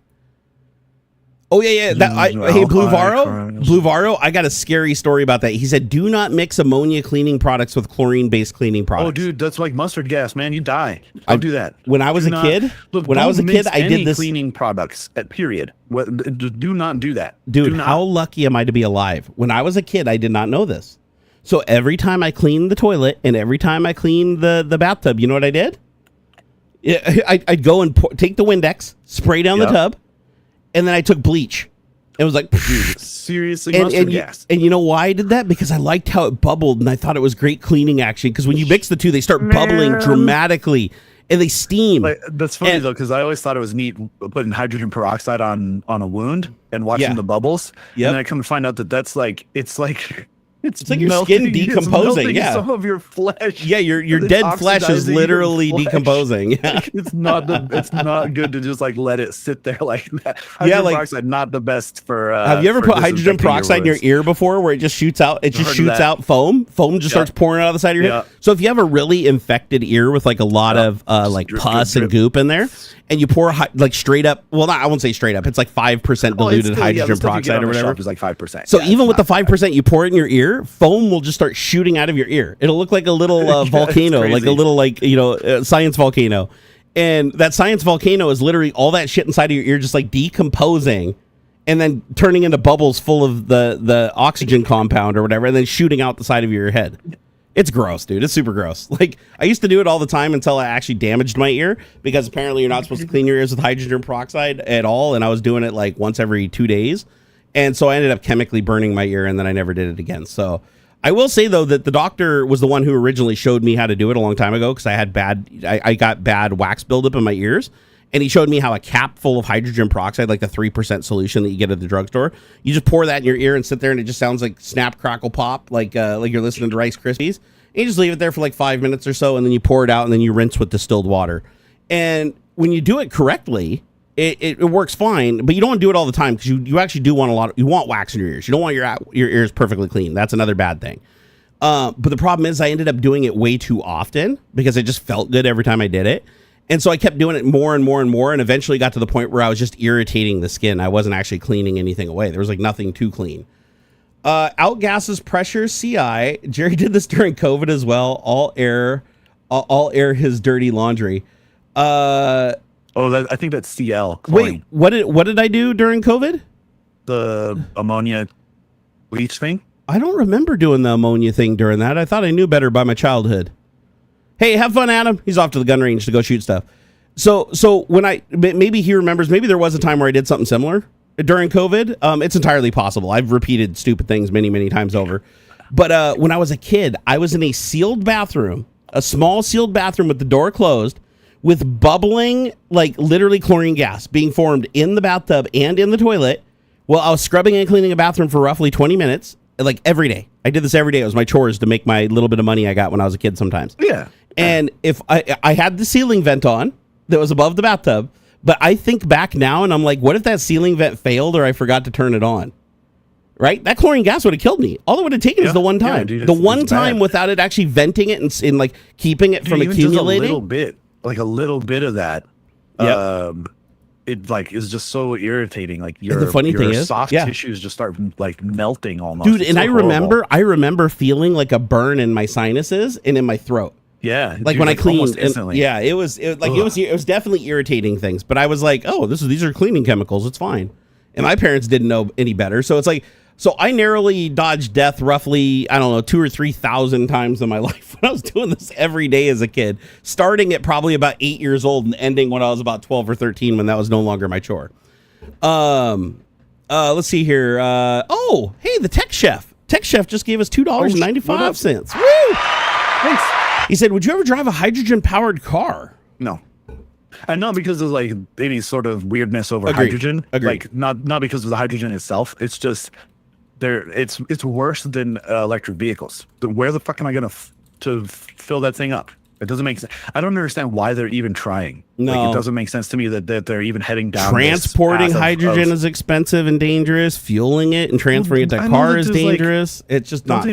Isn't there some like weird? We've talked about some kind of solid hydrogen, some sort of like hydrogen salts or something. I know we've talked about something like that. They have some weird thing that they can that absorbs some chemical. Yeah, it's a nuclear moderator that you can't get. It's like illegal to own. It absorbs the hydrogen into it so that it's not like a big fucking tank of gas or whatever. But it's like, I don't understand why hydrogen. It doesn't make any sense. I guess because we can electrolysis water to get the hydrogen out. It's it's more just so abundant. Or whatever. It's so abundant and it cleans as water vapor. It just burns to water vapor. The infrastructure is not there. The processing is over the top. It doesn't make any sense to me. I don't think, and is it even as efficient? It doesn't make sense. It needs to be stored under massive pressure to get the same kind of range and stuff. I don't know. It just doesn't make sense to me. And what really fucking pisses me off is Hyundai has this really cool concept that I think they're actually going to move forward with production, and it's supposed to be a hydrogen powered car, and I'm really pissed about it because it looks fucking cool as shit, and there's just no way, it's just not going to work. I don't know. Toyota's trying real hard to do hydrogen, and it doesn't make any sense. I think I remember the name of the chemical. I can't find it anywhere searching for it, but I think it's lithium deuteride. That's it. Lithium deuteride. There's something deuteride. That sounds familiar. Yeah, and it absorbs hydrogen, and you can just wash the hydrogen out of it or something like that. So what makes it so cool is this. First of all, lithium deuteride is legal to own but illegal to sell. And the reason it's illegal to sell in the United States specifically, and this is probably why we don't have it used for more hydrogen cars, because it's used in nuclear bombs. It's an important. So sell me some paper towels and give me a free lithium deuteride on the side. Exactly. There you go. You can just give it to me. Yep. I'm not buying the deuteride. I'm buying the paper towels. Technically, you're not even allowed to gift it. You have to make it yourself. Because they asked the guy, what's the name of the dude that believes in all the UFOs and shit that built the hydrogen car, the hydrogen Corvette? He had a big thing revealing the Area 51 stuff. I know who you're talking you know exactly what I'm talking about. So that dude is slightly batshit crazy, but he also puts his money where his mouth is. His car he built has been inspected by several scientists, and he didn't hide anything. He let them go through the entire car, and it does literally run on hydrogen he creates at his own house using his own energy, and he stores it in low pressure bottles because Bob Lazar. That's it. Okay. So the way his car works is he created a reactor at home. He's like, oh, fuck it, I'll build it myself. He built his own reactor to create this lithium deuteride so that he could put it into scuba tanks. And then what he does is he puts the hydrogen into the scuba tanks under low pressure. It's only in by low pressure. I mean, it's like a couple hundred PSI instead of thousands of PSI. Like hydrogen normally is stored, I think, at 5,000 plus PSI. So what he does is he created a way where he puts these lithium deuteride granules inside of a scuba tank, and then he pressurizes the scuba tank with hydrogen that he just creates through electrolysis off his garden hose. It goes into the tank, using just a regular air compressor. It's one that has a spark arrestor, but it pumps the hydrogen into the tanks, and then he heats the tanks. And when he heats up this chemical, it starts to absorb the hydrogen. These granules suck it in. And so you can just keep feeding more and more hydrogen pressure into the bottle, but the bottle pressure never goes up until it's full. Once it's full, then the pressure starts to go up. Once he knows it's full, he disconnects it, and then the tanks just sit there at low pressure. So they're never going to explode. They're never going to have a problem. When he wants the hydrogen back, all he does is he has these big heater blankets wrapped around the cylinders, because lithium deuteride, when it's heated up, it releases the hydrogen it stores. So, and it's not a ton of heat. We're talking cooking temperatures, not anything crazy. And so he flips a switch, a battery turns on the heater pads, it heats up the lithium deuteride in the tank, the lithium deuteride starts to off gas, the pressure in the tank starts to go up. Then he diverts that hydrogen to the engine and literally burns it, just mixes it with oxygen and straight up burns it as a hydrocarbon. But then when he turns the car off, the tank off gases the pressure out of the lines to the atmosphere, and then just returns the tank back to its normal pressure, turns off the heater blanket, so no more hydrogen is coming out of the lithium deuteride, and now it's safe to store and just sit there parked for years if he wants to, and then go drive it again. So it's an amazing car. It would have completely revolutionized everything, but here in the United States, they're like, nope, lithium deuteride. It's not even super expensive or anything. If they created it at mass, at scale, and sold it to the public, it would be dirt cheap to create this stuff. They just don't, and it's sad because it's if we had this technology, you would not be plugging your car into your power socket, you would be literally screwing your garden hose into your car. And then it would be literally burning hydrogen to run a little onboard generator that would run the pumps and everything to do the electrolysis and pump the hydrogen back into the car. So your car would effectively, as long as you never took it down below a charge where it couldn't generate the heat and the pressure, the car could refuel itself off any water source. You could just pull up to a lake, huck a hose in the lake, and just fill your car up. And and he said it takes a while. It's a slow process. It takes like 8 hours to top off the car to go like 300 miles. But that's not all that much different than electric right now when you're charging at home, right? So it was a really, really cool, really cool concept. He still drives the car today. That's what I think is funny. He's had this car for he built this car like 20, 30 years ago, and he's still driving it around everywhere. It's still, and he said the cool thing is the motor never wears out because there's no carbon buildup. The hydrogen burns so clean that he doesn't even need to change the oil. He says he only changes the oil in the car like once every 5 years, because the oil never gets dirty. He only has to change it when it breaks down in viscosity, and the cylinders never get any carbon buildup. The valves never get any carbon buildup. So the seals in the engine all stay nice and never break down. So it's just, there's so many pluses to it. But again, just because of one little technicality, lithium deuteride is used as one of the components in a nuclear bomb. We can't have this but the thing is lithium is also used in nuclear bombs. So why are we allowed to have lithium? It's that's the kind of shit I don't really get, right? It could run on P. Erkness, it totally could run on P because all it would have to do is put it through a filter, right? As a matter of fact, I think I watched a guy on YouTube who he peed in a Brita water filter, and it actually cleaned out all the yellow. It was clear when it came through the filter. Yeah, I guess it pulled the solids out and he drank the water, and he said that he could sense the slightest hint of a urine smell. Ammonia would still be in there and stuff. There's still the other stuff that's dissolved into the water, but it would pull the solids out. Ammonia. Let's see here. Okay, so Brita filters don't filter out bacteria or other microorganisms. What the fuck are they good for then? The solids. They just get the solids out? And metals and salts and that kind of stuff. Okay, so you'd have to use something like a reverse osmosis filter or something like that if you wanted to get out probably. Or leave it sit for a little while to let the the chlorine or whatever off gas out of it. Yeah, or you can just distill it, right? Distilling would give you the same effect, right? So yeah, you could technically run your car off ammonia salts if you did that. It would crystallize along the edge of whatever you're bubbling in, and you get ammonia salts out of it. Dude, how funny would that be? Oh, I just got a greatest idea. We should go to deserts where there's it's really hard to get water out to the desert. Big tourist places, and then just set up a porta pot, a whole series of porta potties, and behind it have a filtration system that reverse osmosis that just takes all their pee, makes it into clean drinking water, dumps it back into a barrel, and then sell it to them. So it's toilet, and then at the end is bought a little stand. Buy your clean water here, 100% pure. Dude, that'd be great. That'd be absolutely great. Hey, Gimpy, what's up, my man? Good to see you, Gimp. I'm sorry you're having to go through all the same stress I am with this whole political bullshit, brother. God, he's been hit hard too, man. I don't know if you've been watching, but the DEIA, Trump leaves the A off every time he speaks. But A is for accessibility for people who are disabled folks. Yeah. So disabled folks now aren't going to be able to get a job. So because anybody that hires them is going to be seen as a fucking DEI sympathizer and cut off from government benefits and targeted. So now my son and old Gimpy, they're going to struggle to ever be able to get a job. They'll have to be self-employed because nobody will be able to hire them without bringing down scrutiny on themselves. Ooh. That sucks. I hate it. I'm mad about it. So is he. Hey, Daniel. Hey, Daniel Frost. Daniel Frost. Daniel's Frost. Dude, he's always sexing us up, man. I don't know. Should we be concerned? Do we need to call HR? Here, you know what? Daniel does this so often. We do have an HR. I hired him last week. Oh. Yeah, their name's Gimpy. Just kidding. All right, so since Daniel Frost has been so generous, I'm going to give him the Uber weenie. Whoa. So that is the largest weenie. With the dribbles. Yeah, with the dribbles. That is the largest weenie and dribble stream that I have given, I believe, to anybody who has donated to this channel, and we appreciate you greatly. Ian said, Barnacules, you can run diesel cars on cooking oil, new and used. Yeah. Yep, I knew that. He said, you just need to filter out the debris. You can pay the fuel tax on it and use it in my country. Many people do it.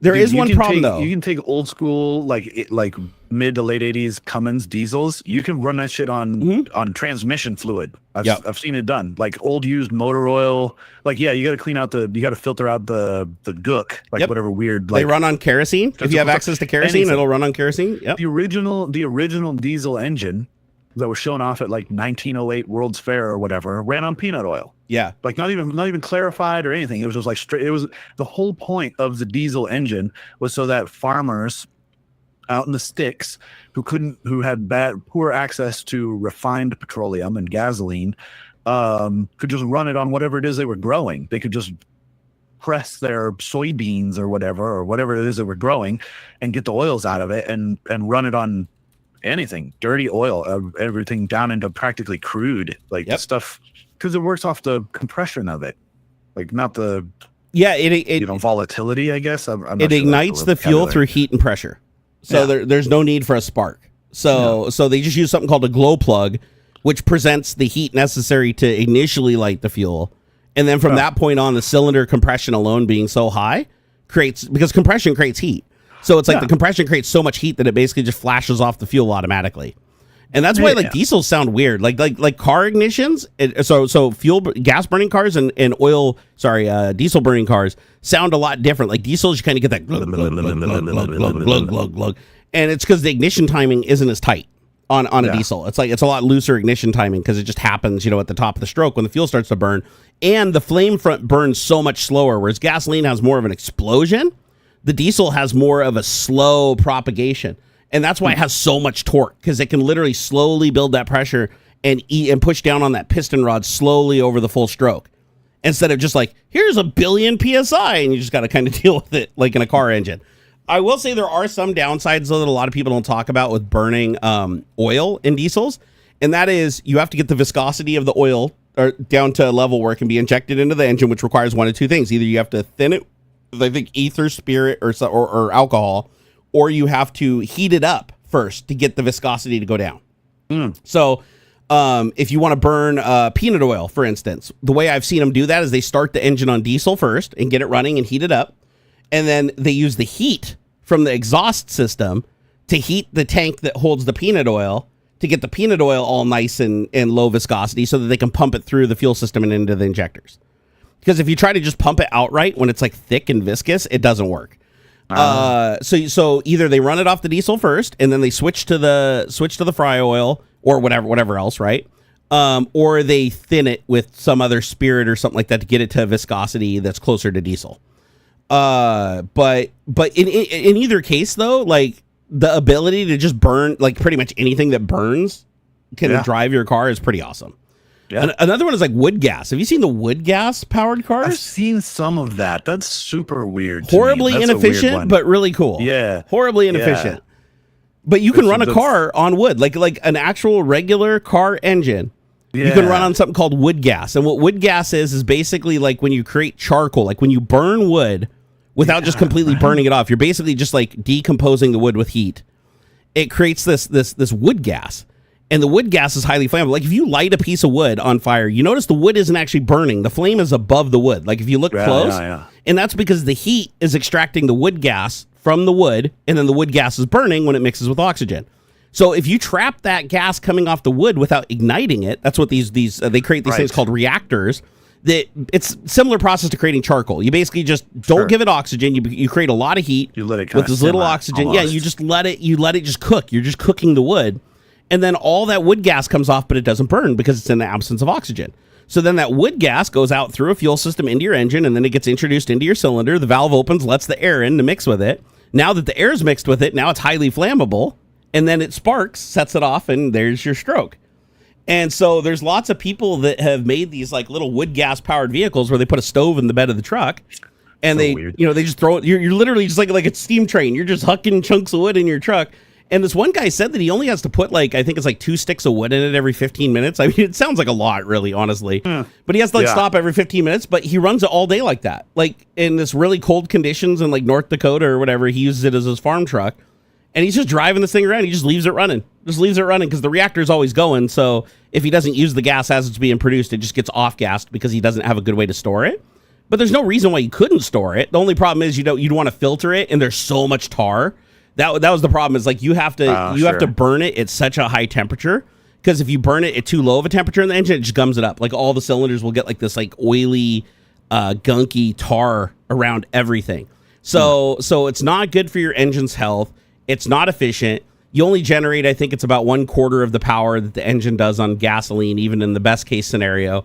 But you are, for all intents and purposes, driving a car or truck on wood. Which is the cool part, right? And you're not using a steam generator or a turbine or anything like you would on a traditional train or like tractor back in the day, like a steam tractor. So I think that's cool that there's like all these alternative ways that you can, create combustibles and use them to drive a vehicle. But obviously wood gas is producing a lot of NOx emissions and really bad. Like honestly, the emissions coming out of a wood burning car are worse than an actual car without. Yeah, not good. Not good. But the best case scenario, honestly, for emissions isn't electric. Because remember, electric still requires you to generate the power somewhere else, and a lot of that power is still being generated by coal, nuclear, and all that, right? Yeah. So unless you're just like purely hydroelectric and wind generated or solar generated, and even then, I'd argue the electric car still isn't as good because you have to mine all the lithium, and it's a really dirty process, and to recycle that later and to get it back into service. It's like once you go through the life cycle of it, electric cars are actually horribly polluting mechanisms. They just put the pollution in places where you don't look. So you're like, wow, the stage where it gets to me, I'm really clean. But in reality, you're really dirty, right? But you just don't know it. It's that's the game, right? That's the trick. But the cleanest car is hydrogen by far. It's the most dangerous to work with because to fuel your car, you're dealing with like thousands of PSI of pressure, highly volatile fuel that when it burns with air has a tendency to explode like a bomb. Not the greatest attributes, but the thing about hydrogen is it's abundant. When you light it on fire and when you present oxygen and you light it on fire, it creates water vapor. What is water? Hydrogen and oxygen. So you basically create an engine that you're using the energy to get out the hydrogen and oxygen, and then when you burn it, it recombines back into water.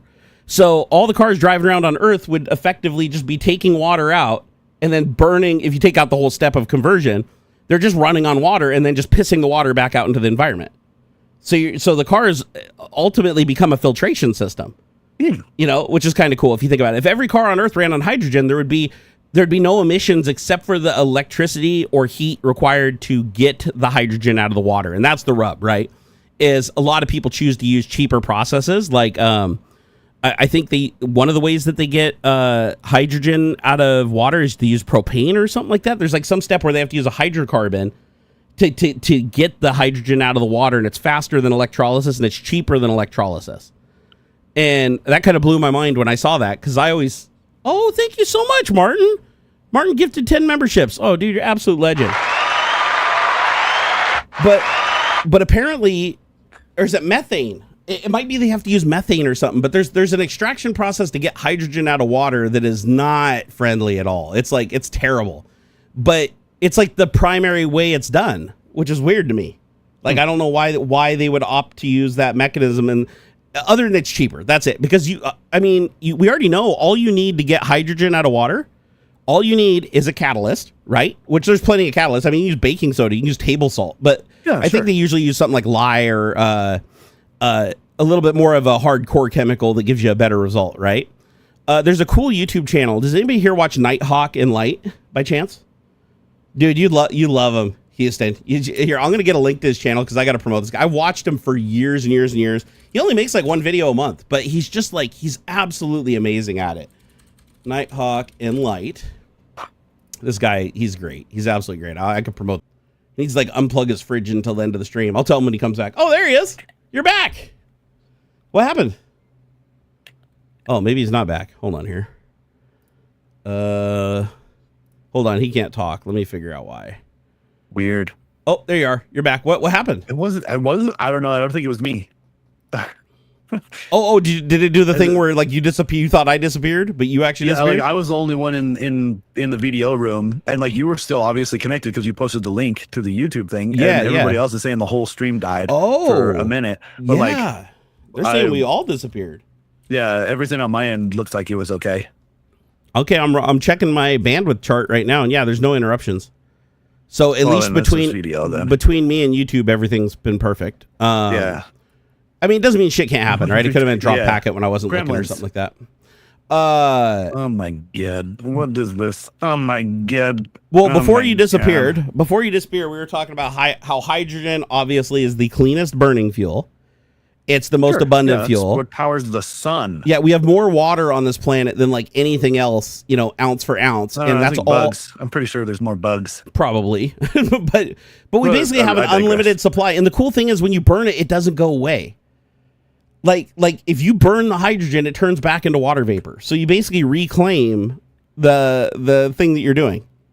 So hydrogen is perfect. The downsides with hydrogen, you have to store it under incredibly high pressures, like 5,000 plus psi, which means if you're in a car wreck and the safety cell protecting that fuel cell isn't good enough to survive that, you're just going to vent like a very explosive compound into the atmosphere around an already burning hulk of a car. That's going to lead to like really, really bad things happening. So they have to put insane amounts of money and engineering into creating these safe fuel tanks that can distort and bend and twist without leaking. Incredibly high PSIs. That's not cheap engineering. And that's why like the Toyota Maroni or whatever, the little hydrogen Toyota is like $50,000 or $60,000 for basically a Corolla that runs on hydrogen. You can't fuel them yourself. Have you ever gone to a hydrogen fuel station? You can't fuel your car I don't yourself. even know where one is. There's like 6 of them in California. like that's it. Yeah, like that's why I think it's ridiculous that they're putting so much effort and money into these hydrogen cars. And it's like a chicken and egg thing, right? Like it's same with the EVs, right? Like it was a shitty uptake in the beginning because like where are you going to charge them? Well, nobody wants to build chargers because there's no cars, but nobody wants to buy the cars because there's no chargers. Exactly. And somebody has to put out one side or the other has to do something to move the issue forward. But I just feel like the hydrogen thing is just too expensive. It's way too expensive on either side. And the complexity prevents the rollout. Logistically, it doesn't make sense. It's bonkers to me. Like you're going to have these high pressure tanks, underground? Or is it going to be like the propane company that's by the fucking train station near my house? There's two ways. With big monster freaking bomb right there. Yep. So either you have to have giant tanks, which by the way, hydrogen molecules are so small that they will leak through solid steel. Yeah, dude, it's got to be. Yeah, like you cannot contain hydrogen 100%. It always leaks. Like even the most sealed vessel possible, molecules of hydrogen find their way through it. It's ridiculous. So that's a problem. Two, like you said, storing it on site. But here's the cool thing. Like you think in your head, you're like, wait a second, electrolysis. You just take electricity and you pull the electricity out of the water. So right, as long as you create a fuel station that has a water supply, you can just pull the hydrogen out on demand. Oh, there you go. The amount of electricity required to pull that amount of hydrogen out is insane. I mean, it would take no matter no matter how you look at it, you're running up into thermodynamics. Dude, I looked it up. You know how much? Even though a single garden hose is enough of a water supply to fill a car with hydrogen, no problem.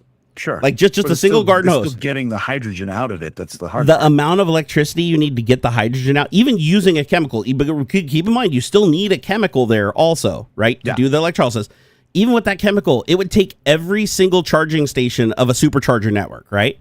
Every single charger station, and it wouldn't even be able to reach the capacity of fueling that one car.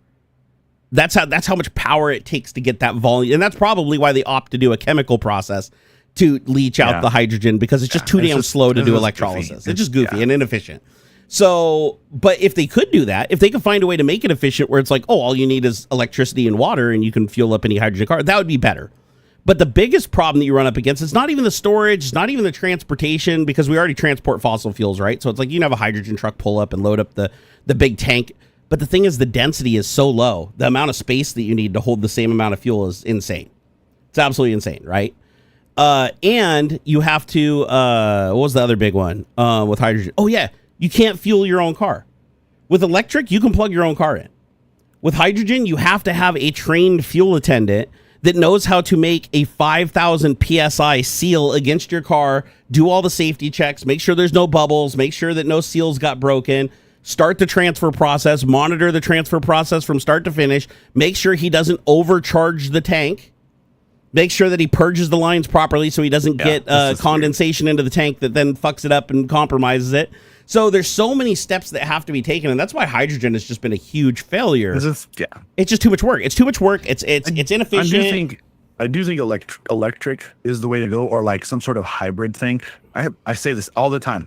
I've said this a bunch. I like hybrid. I like I hybrid. said this even when so we trade out the spaceship for a plug-in hybrid. Yeah, you told me that. The Ionic got the axe. Yeah, and mostly because sometimes for the long range, the really long range, like when we're gonna go visit the teenager in college and stuff, it gets a little sketch. Yeah, little things like that. Otherwise, like the day to day, not that bad. I would totally recommend. I think there are good like in betweens. yeah. Range anxiety is real though, isn't it? Like people say, "Oh, range anxiety is gone." No, it isn't. I would say for the vast majority of car drivers, yes, it is. The vast majority. Until you have to take that trip. Until you have to take that one trip a month. Go on a road trip. You got to go. Oh, we're going to go to grandma 2 states away. And yeah, then it gets weird. But for like 95% of your day-to-day driving, it's perfectly fine. I've never gone on a drive in my fuel car and been like, "Oh, I'm afraid I won't be able to find a gas station." Like before I set off on the voyage. Not there, right? If there were more chargers and more of the ones that like level 3 ones where you get 80% in 20 minutes, like that's awesome. But I want to see them do the way that there's a semi truck company called Edison. I love them. Yep. That it's an electric, it's fully electric semi truck. But it carries a not to be confused with Nikola. Don't confuse us with Nikola. Nikola is the scam truck company. Yeah. Edison is the good one. Edison is fully electric semi truck, but it carries a diesel generator. Generator, that's an important distinction, because it's similar to how diesel electric trains work. The motors are all electric. The wheels are attached to electric motors and batteries, but there's a constant refreshing or recharging of the batteries from a little bitty diesel generator. Diesel generator. Remember, they have both though. They have battery and they have generator. Yeah. Everything's plugged into the battery, but the diesel generator is constantly recharging the battery. Yep. Or somehow like that, or it kicks on when it needs to. It's like a backpack. It's like a backpack that they load on the vehicle. Yeah.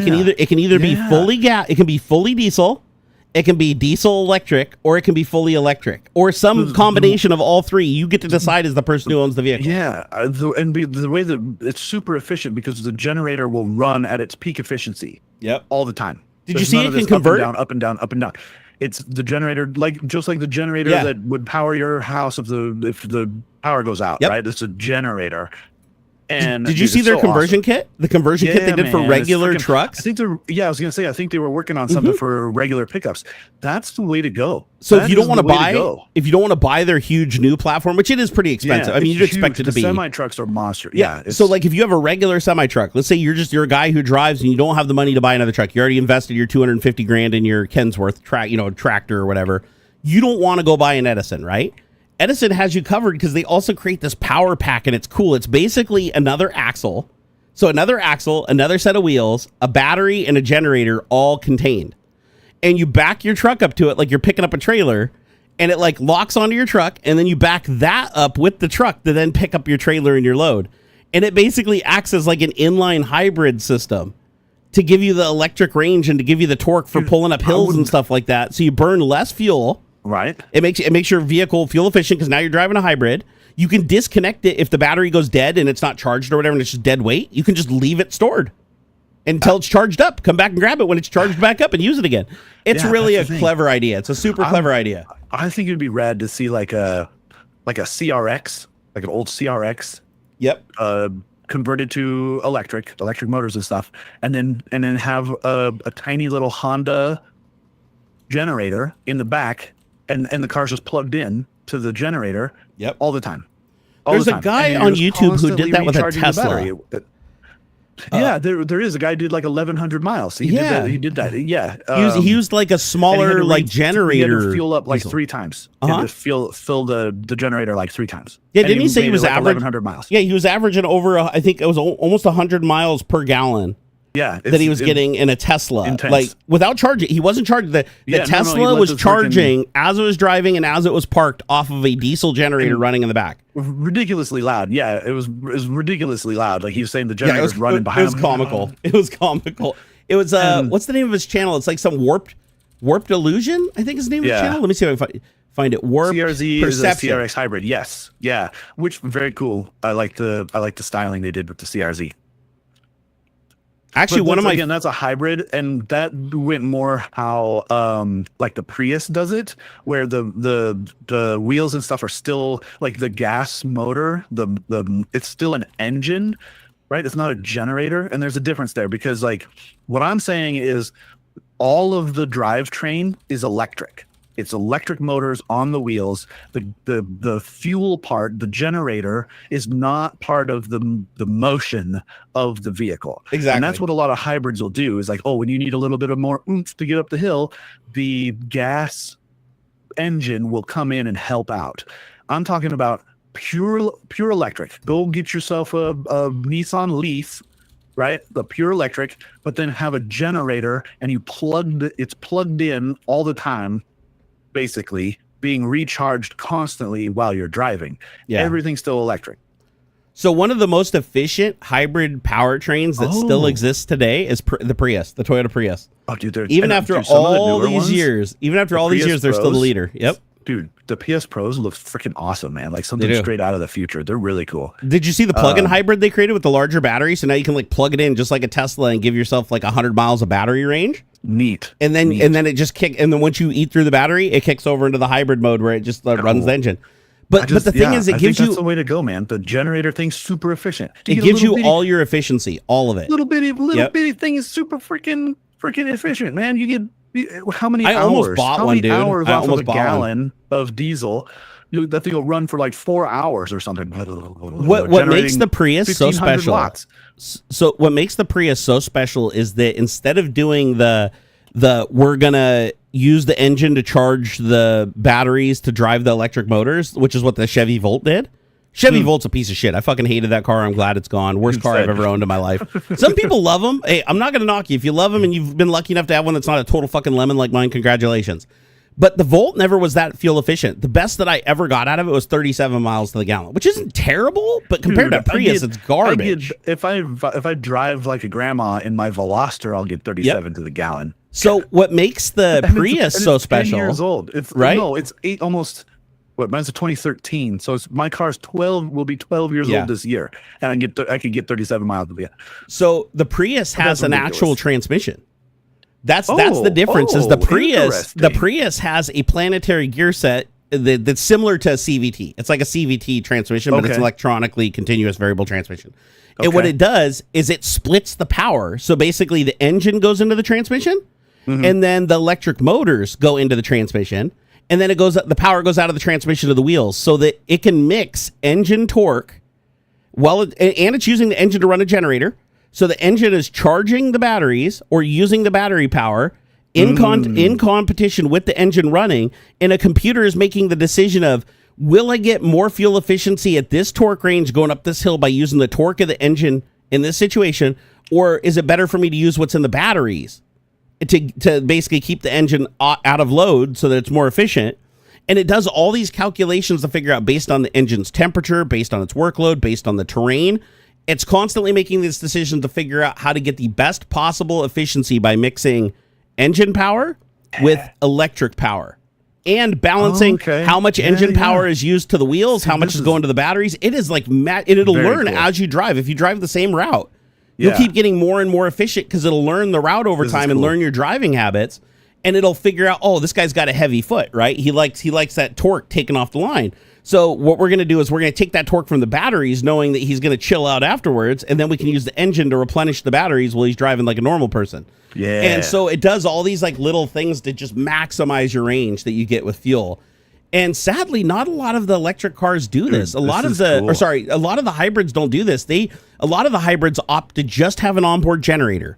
It just runs the whole time going, and it's charging the batteries, and then the batteries are driving the electric motors, right? It's basically like a UPS. Which then I think that is a good way to go, but not gas. It's not as efficient. Not as efficient though. Yeah, it should be diesel. Yeah, and it should only kick in. It should only kick in when you get to like 50% or something. So diesel is great and all, but diesel is like more expensive per gallon. It's harder to find. There are reasons. There are some downsides to diesel as far as like for somebody driving a car. I've never seen a gas station that didn't have diesel. I will be honest. Like there are a lot more. 110 octane like racing gas stations. I've seen some like in Auburn. There's a gas station that only does high octane gasoline for racing. I know I've gone there and filled up my STI a couple of times just to see what the difference was. I was really curious. I was like, I'm going to put a race map on here and see how much more power I get. You can burn out your plugs. You got to get those. You have to get those like platinum plugs, otherwise they burn out. Take a gas ain't gonna kill it.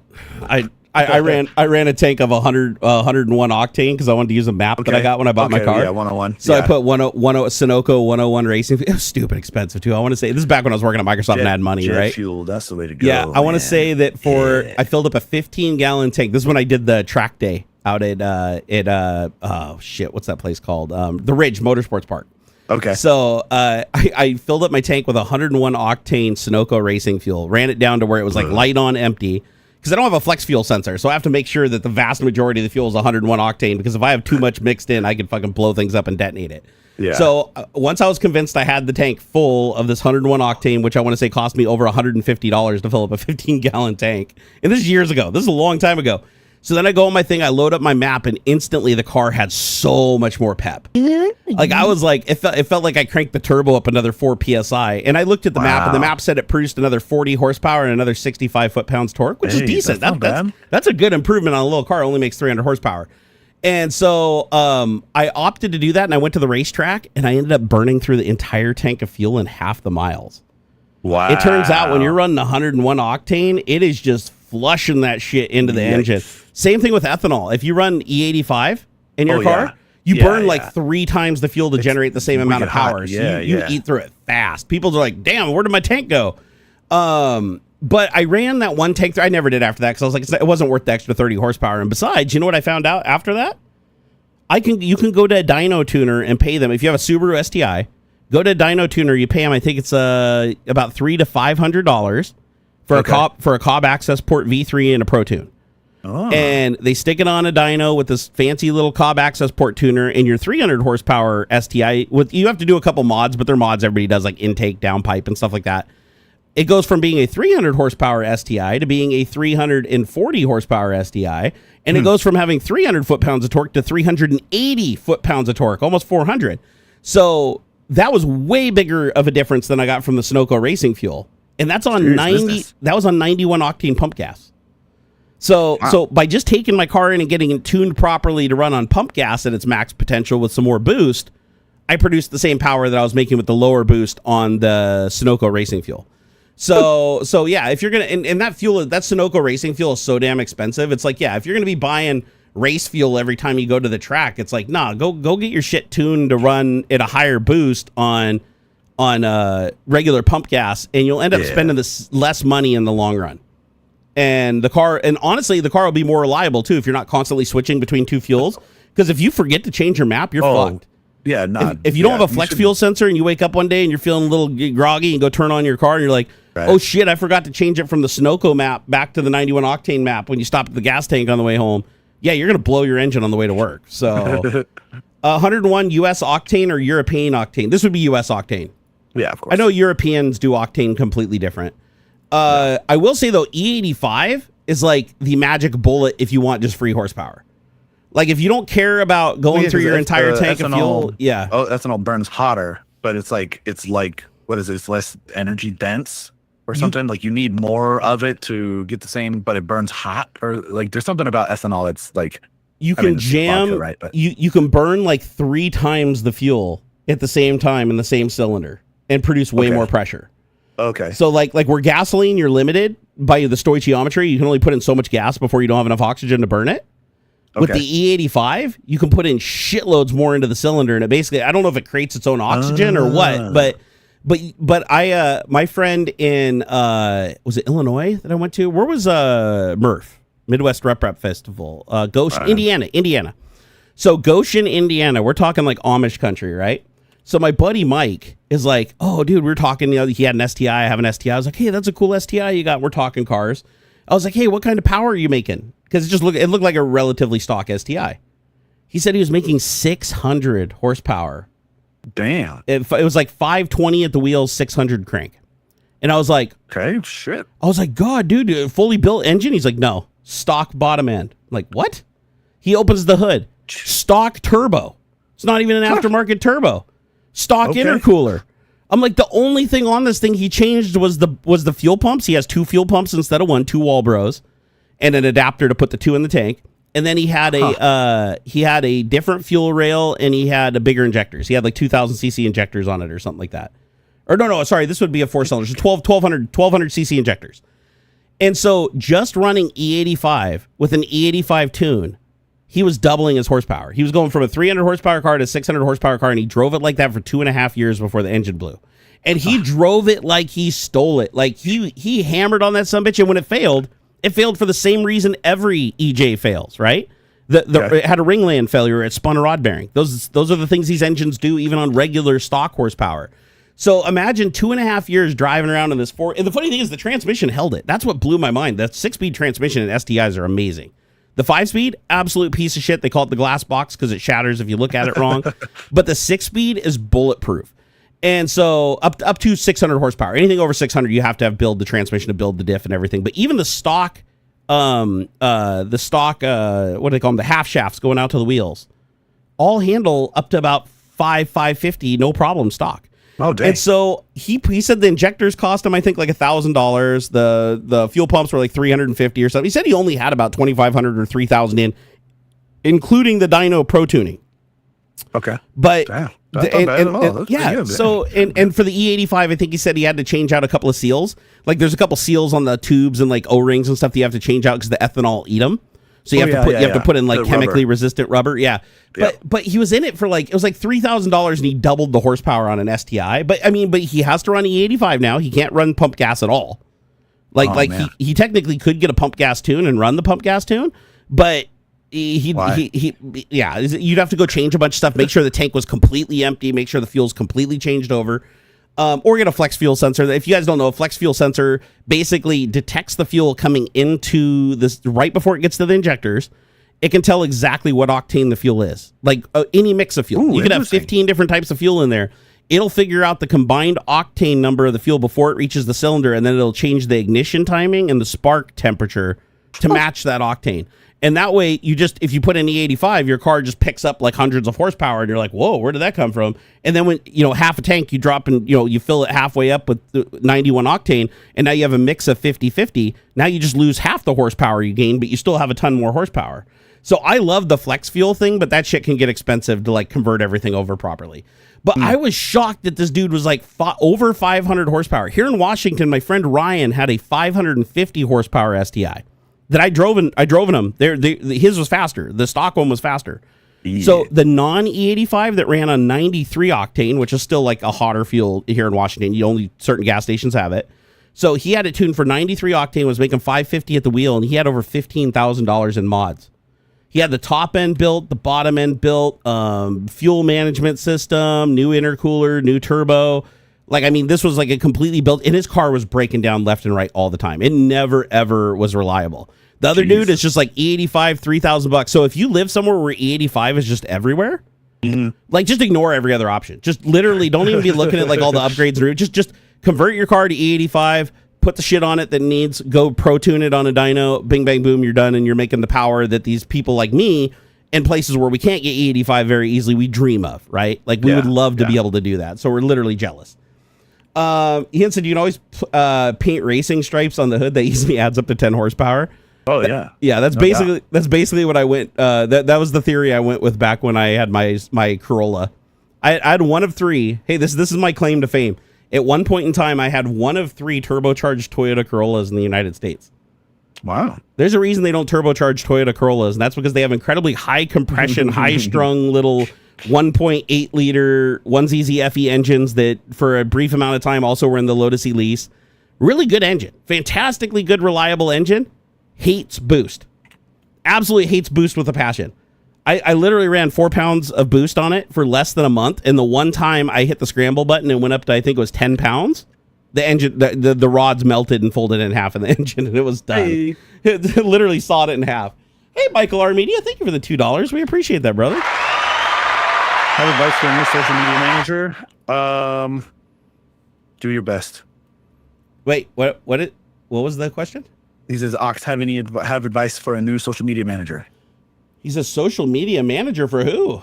Yeah, you probably can't say. Probably can't say, but yeah, without knowing more about the actual company and the voice of the what the brand genre and all that stuff. Yeah, what genre of brand, or you don't have to say the name of the company, but like advice for that definitely depends. Yeah, it's gonna depend. 100%. I mean, some general stuff, a lot behind the scenes. Talk about what you do, why you do it, or you as in the company. Totally. Oh, Kevin said E85 you can get away with a more aggressive timing and air fuel ratio. Yeah, that is true. It is safer too. That's the thing. E85 is safer to run too, even though it makes a shitload more power because you can pump so much more fuel in. It also gives you a lot more headroom for not detonating and blowing your shit up. More, be more of a person than a brand. Like, it's okay to make mistakes. It's okay to be a little weird. Resist the urge. Resist the urge to use AI for everything. Oh yeah. I mean, I would say actually it's okay for like drafting, like a rough draft. Use it as a tool, like not as a replacement. Things, yeah, for like ideas and whatnot to ideate and whatnot. But yeah, it's hard to be too specific without knowing like your industry. It's for a vinyl wrap shop. Oh, okay. Dude, all the time. Record the work. Yep. Show and do clips of what you do before and afters is going to be probably the best thing you can do for that company. Like, I watched 3 different channels that do wraps and what's that dipping? It's like dip. No, where they spray the car with that what's it called? It's like dip, like bed liner. It's like a vinyl liner. Yeah, but it's like a thin. It's like a thin version of it. When it dries, it basically is like vinyl. You peel it off just like vinyl. It's really crazy. Yeah, dude. The more you can show like the results and how you're doing things is the better. Take some inspiration. Plasta dip. Yeah, that's what it is. Plasta dip. Thank you. Taking some inspiration from like lawn care channels, or like those rug cleaning, that kind of a thing. Like, dude, I watch all of those channels, all of them. Dude, if you could, and like, you don't even have to be like too intrusive, because like I imagine the people who are actually doing the work don't want you like up in their grill and stuff. If you can find a good spot to put a camera, time lapse, and then do a time lapse of the work, people will eat that stuff up, man. And then befores and afters. I watch wrapping channels like crazy, dude, because I find it hugely relaxing to watch these guys like heating the vinyl and forming it around stuff. It's just awesome. You also have to come at, especially for something like this, it's not gonna lead directly to sales. So whoever your boss is needs to understand that that's not the point. Is you might get more leads and things like that, but it probably won't directly lead to more sales and clients. But the more you can get more eyeballs on it, and get people talking about what you, and I would say even have them, if there's like downtime, have them wrap weird stuff. Like wrap a banana. That's a great idea, bro. That is great. Yeah. Have them start wrapping weird stuff with like the scraps. No. Can I add one thing? Thing? Find viral shit that's in the top. Like, go look through the top 100 videos on YouTube and find anything in any of those videos that you could wrap, because you want to get association with other popular shit. So it's like, if you find out that OLED TVs are like the big thing or whatever, get yourself an OLED TV and wrap that sumbitch. Try and wrap that. We're wrapping OLED TV, you know. Yeah, that would be, because that's fun and it's weird and different. Because like, oh yeah, anybody can wrap a car. Yep. Like, we've seen a million videos of that. And don't get me wrong, it's super cool. But wrap like a PlayStation and give it away.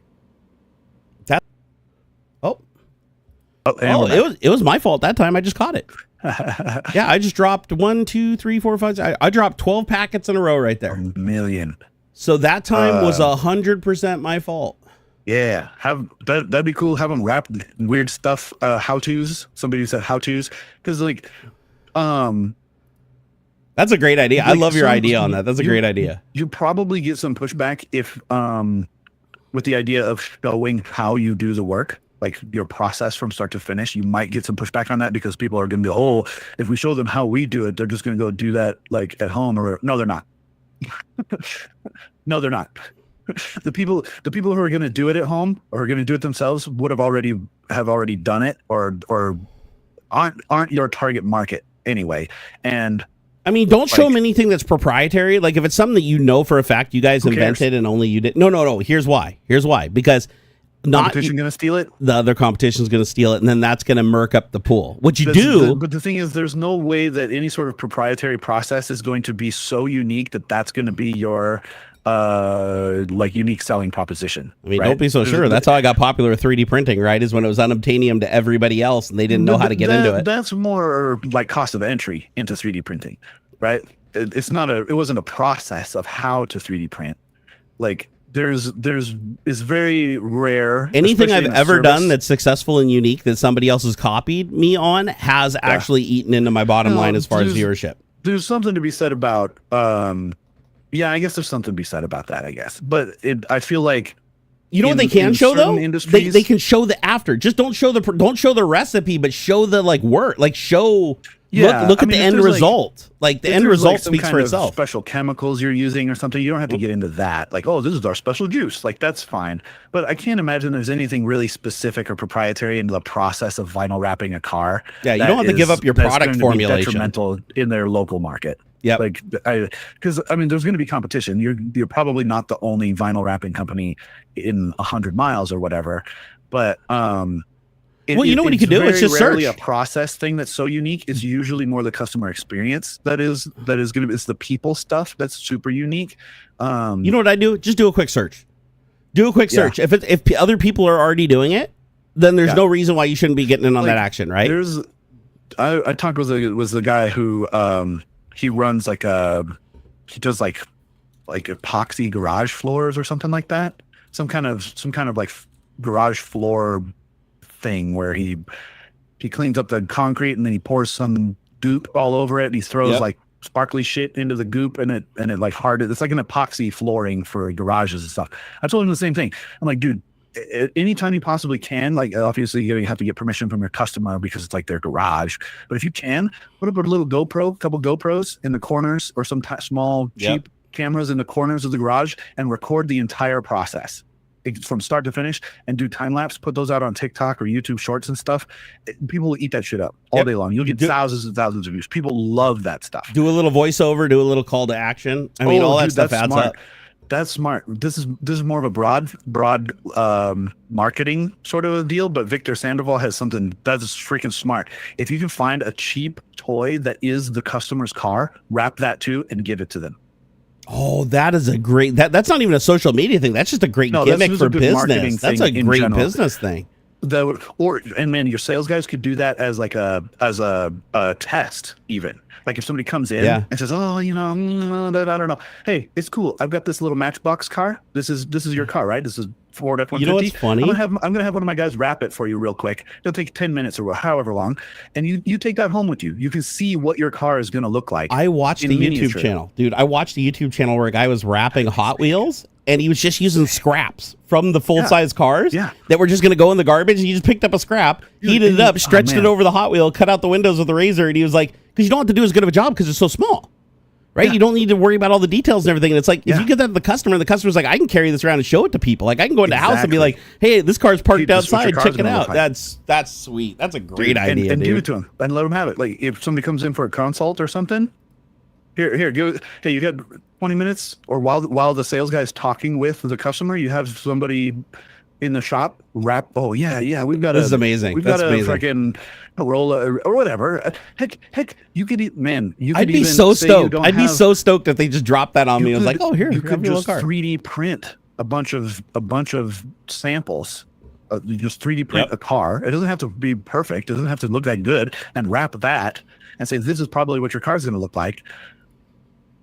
Like that would be sick, super cool, and I guarantee that would close a lot of sales. People, if they could, because I think that's a big barrier to the decision. It's like, man, I don't know what my car's going to look like. Like you can put swatches up against the thing and look at it and things like that.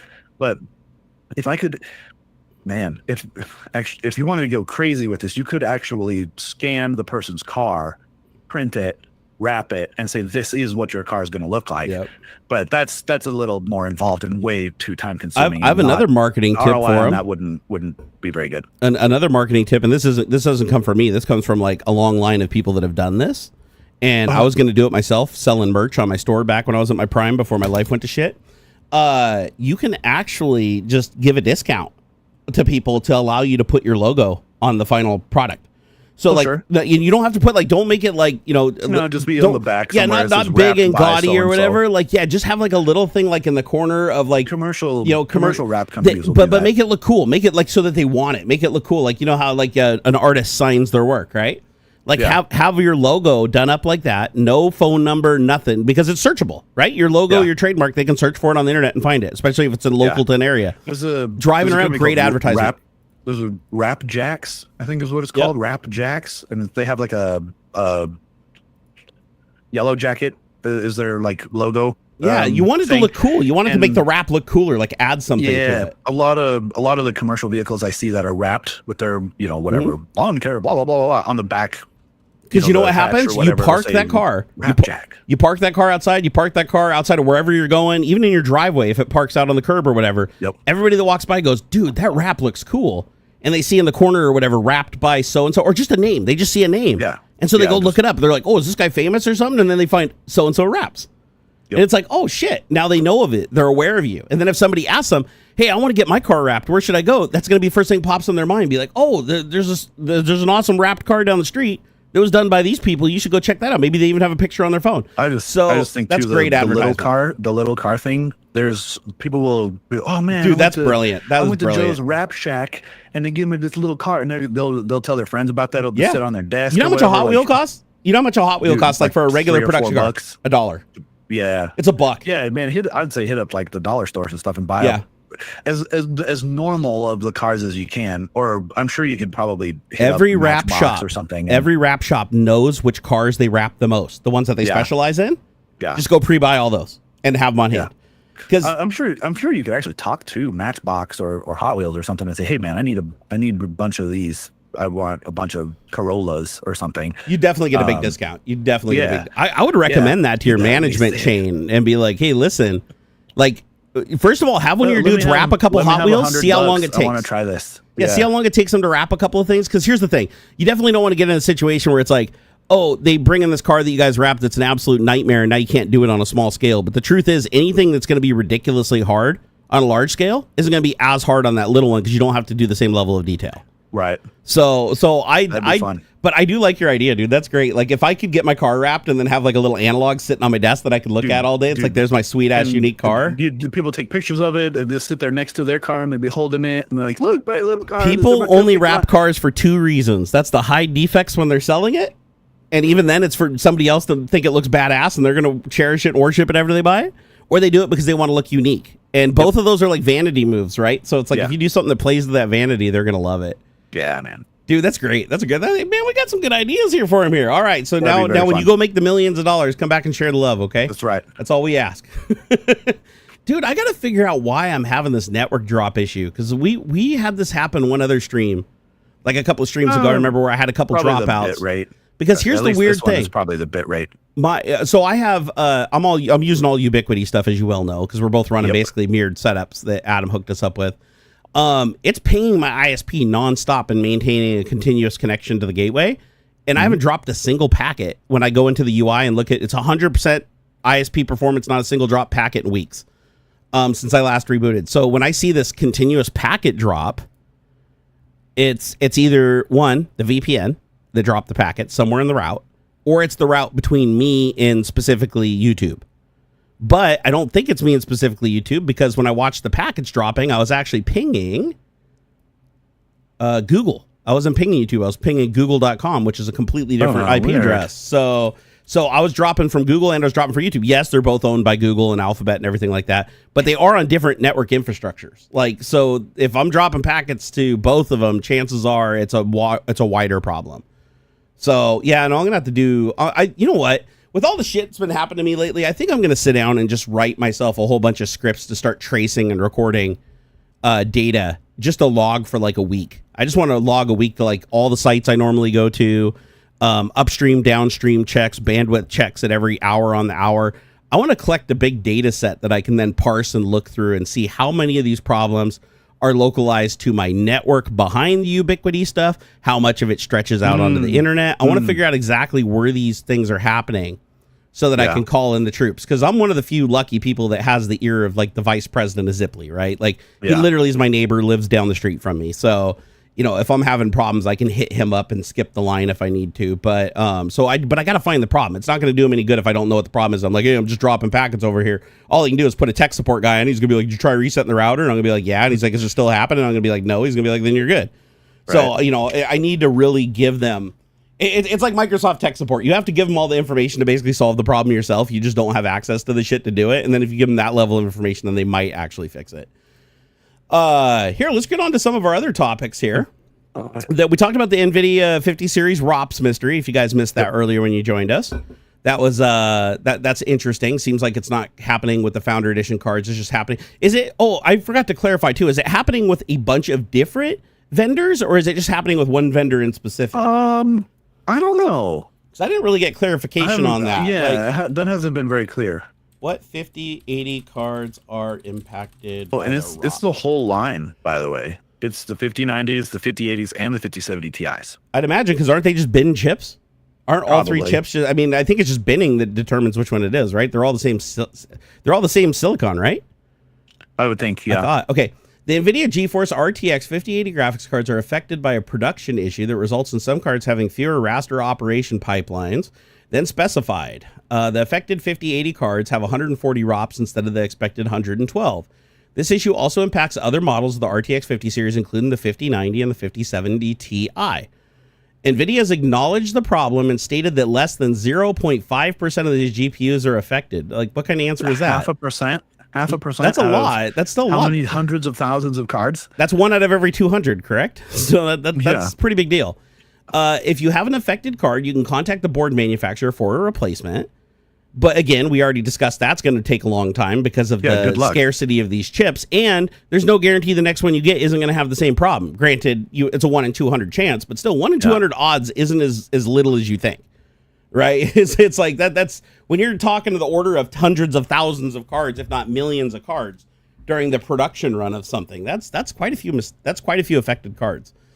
I hate it when companies do that, though. I have to hold NVIDIA a little bit accountable here, because that's kind of bullshit where you're like, oh, it's only affecting such a tiny amount of cards. It's not that big of a deal. It's like, but how did you guys let that through testing? Like, you test more than 200 cards. Like, I know for a fact you guys test more than 200 throughout your development process. So how the hell did you not catch this if it's 1 in 200? Like you literally test thousands of these boards as software development vehicles, and then you vet the final design for months, if not years, before you release it. So unless this thing was like heavily rushed out the door to like try to, screw over AMD or something. I don't know. Was AMD like coming out with something that freaked them out and spooked them into releasing early? I don't know. I don't really track AMD's graphics cards. No, they held back. I thought or they were supposed to hold back the 5070 Ti release for, maybe AMD released the 9070s or whatever it is like that now. Maybe they released them early, because there was a rumor they were going to hold off on the 5070 Ti's till March. Oh, okay. So I did hear that there was a little back and forth. To compete, they wanted to kick him in the nuts. Yeah, they want AMD to show their hand first, right? It's kind of like they're thinking. Yeah. Let's see. We have. Oh God, I saw something I wanted to answer. Where'd it go? Oh yeah, Victor Sandoval said, "You know what I don't hear about anymore with new cards? Bit mining. Yeah, what happened? Yeah. Here's the thing that happened. Crypto mining in general. Crypto mining used to be really popular with GPUs, because GPUs were the fastest way to mine the currency, and therefore you got an advantage, right? That's not the case anymore. Now they use something called ASICs, right? ASICs are like purposefully built circuits that just mine that one specific crypto, and that's it. Like that's their entire life is just come online, mine this crypto, and then go get recycled and died, right? So those units are far cheaper for the mining power. So like you get the same performance as a $2,000 graphics card and a $100 ASIC. You know, a $2,000 ASIC will do the work of an entire data center of high-end $2,000 graphics cards. So the gap between ASIC mining and GPU mining became so large that GPU mining just isn't profitable anymore. So the only people that are GPU mining now are people that are mining shit coins and GPU purpose-built coins, but none of those have really caught fire, right? Oh. There's so many scam coins, and the crypto market has been so diluted with scams at this point that, I mean, even our own fucking president and his wife are running scam crypto projects. I mean, it's that prolific, you know, that scamming is everywhere. Even Elon is crypto scamming. So it's like there's so many crypto scams now that people have finally come to the conclusion that, you know, we're just going to stick with the big cryptos that have withstood the test of time, which is basically like Ethereum, Bitcoin, and there's a couple other little contenders out there too, like Litecoin and stuff like that. But for the most part, it's like there's Bitcoin is the top tier that the large dollar amounts are dealt in, and then Ethereum can do work, which is one of the benefits. It doesn't just burn off the mining power doing nothing. It can actually do something with the mining power. And it's used for the smaller, faster transactions, for like moving smaller units of money around. You don't really need any more levels of crypto beyond that unless you're just gambling and scamming. And so that's why you don't see like new cryptos coming out every day where it's like everybody's running out and buying GPUs because somebody created a crypto algorithm that can't be mined with an ASIC. Now they're purposely building crypto that can be mined with an ASIC because it's just so much cheaper to run these massive ASIC mines. And if you build a currency that can be crypto mined with a GPU, eventually somebody creates an ASIC or a hybrid ASIC that does it a lot cheaper, and you end up at the same point anyways. So that's why you don't really see the whole crypto mining thing. However, that does not mean that we can't have another crypto coin at some point pop up that is completely and utterly optimized for one specific GPU, and the algorithm is purposefully built in a way that it's not practical to create an ASIC to do the job.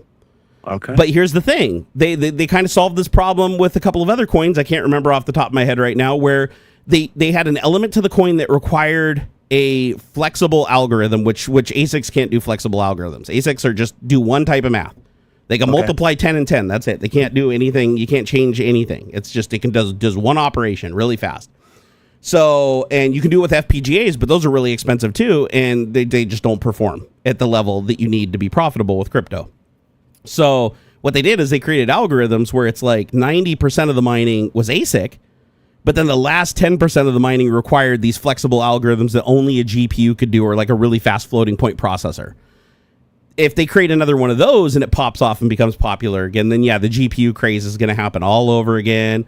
But the reason I don't think that's going to happen is because AI has become so wildly profitable that it is way, way more lucrative for you to take your GPUs and put them towards AI training and trying to join this AI Cold War and profiting from AI in some way or another than it is to dedicate that shit to crypto mining. So I think that's ultimately, even if they do create another cryptocurrency that requires GPUs and stuff, I think most people are still going to go, you know what, I'm going to just stick with AI, because with AI, I got this guaranteed return on my investment, either selling my processing power to somebody else or some other AI network, which is going to happen. Like that already happened with crypto mining. Same thing's going to happen with AI, where they eventually hit a point where they just don't have the data center space to expand enough for AGI, and they're going to start paying people to use their bandwidth when they're sleeping and shit. So expect a point in time to come, and it'll probably be implemented at the OS level. That's why you see all these AI companies getting in bed with Microsoft, is because Microsoft creates an OS, right? And so if they can get the OS to implement something where it's like when you're idling and you're sleeping, your computer is selling GPU cycles to Microsoft's data center to do AI training or to some other project. Now they're getting cheap power by farming. You know, if they want 1,000 GPUs, Microsoft goes and finds those 1,000 customers that agreed to join the program and sells that GPU time with that person.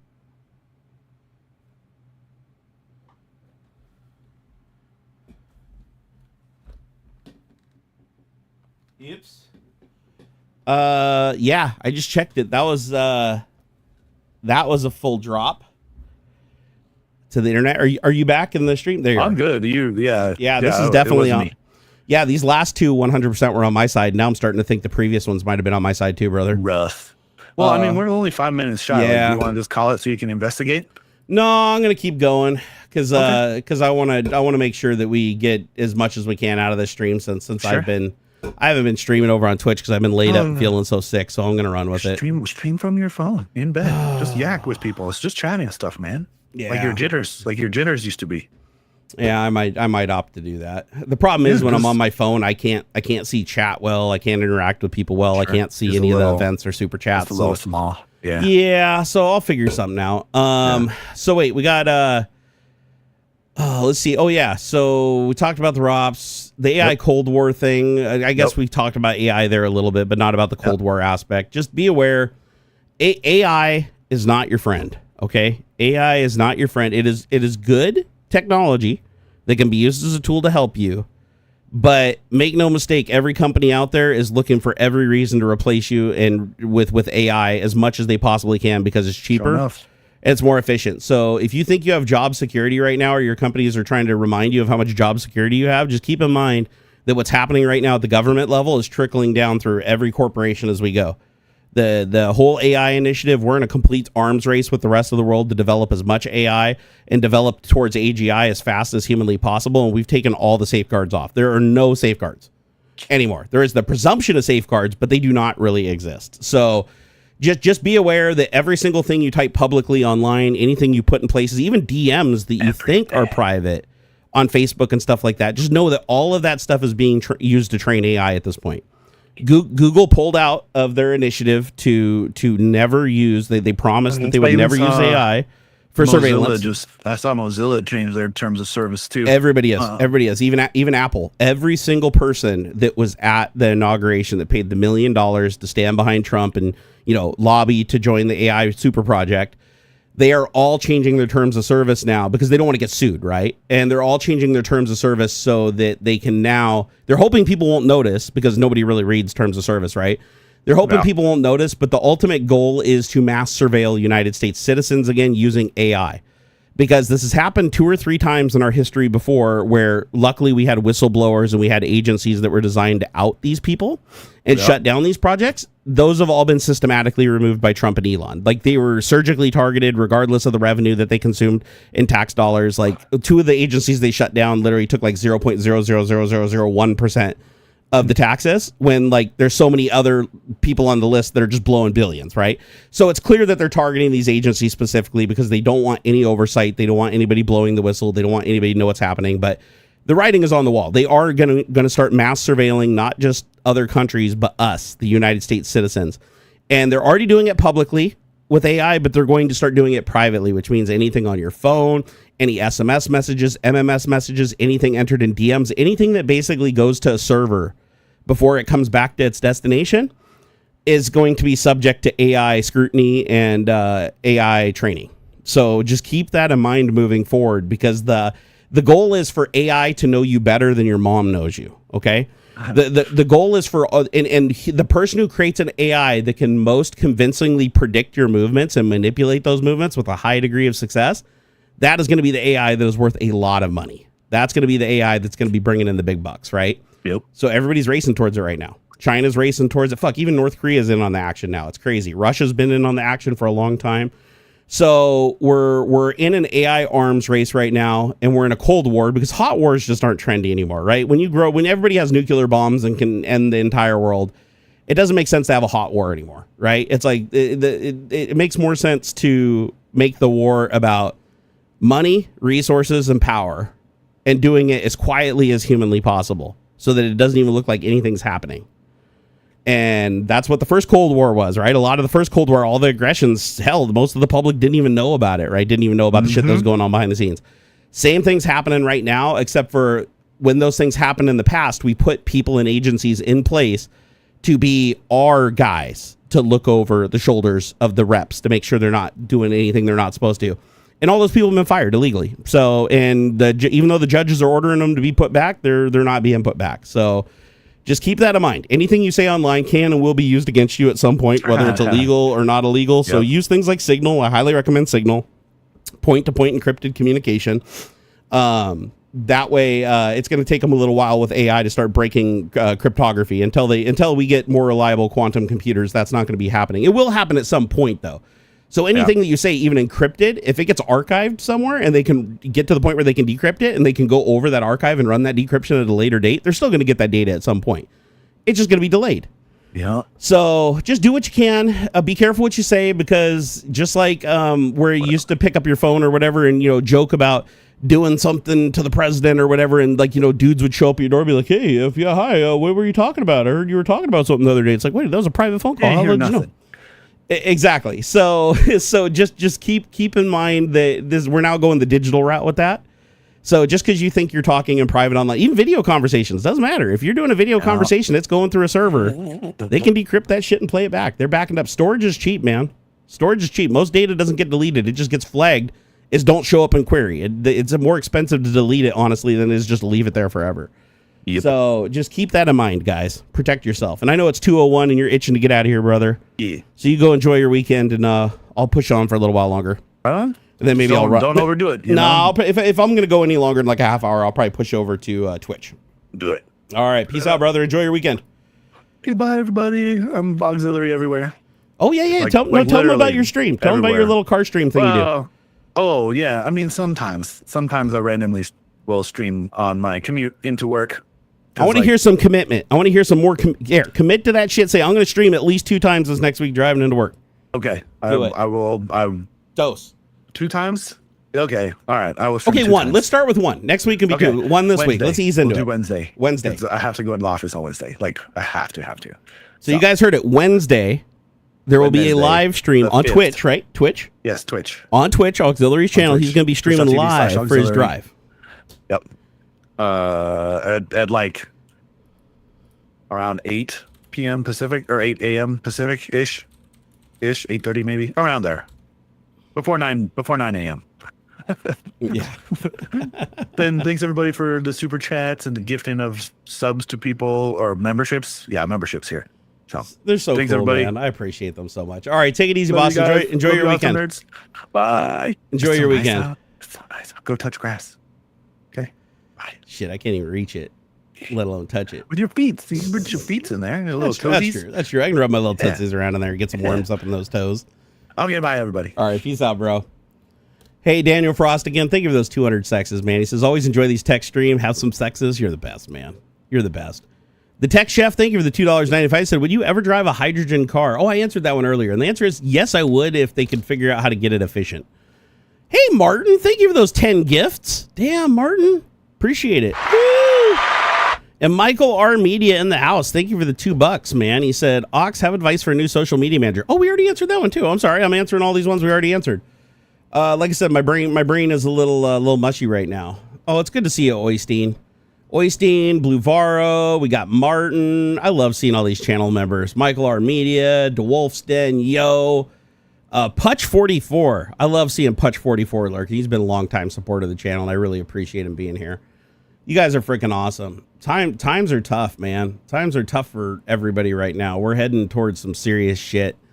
I already found out a couple of my friends lost their government jobs. I didn't even know that they were in the government. I thought but they worked for contractors that contracted for the government. Therefore, when the government jobs went away, their jobs went away as a result. So everybody's now suffering from this bullshit going on. And the funny thing is, like, I keep seeing all this shit online where.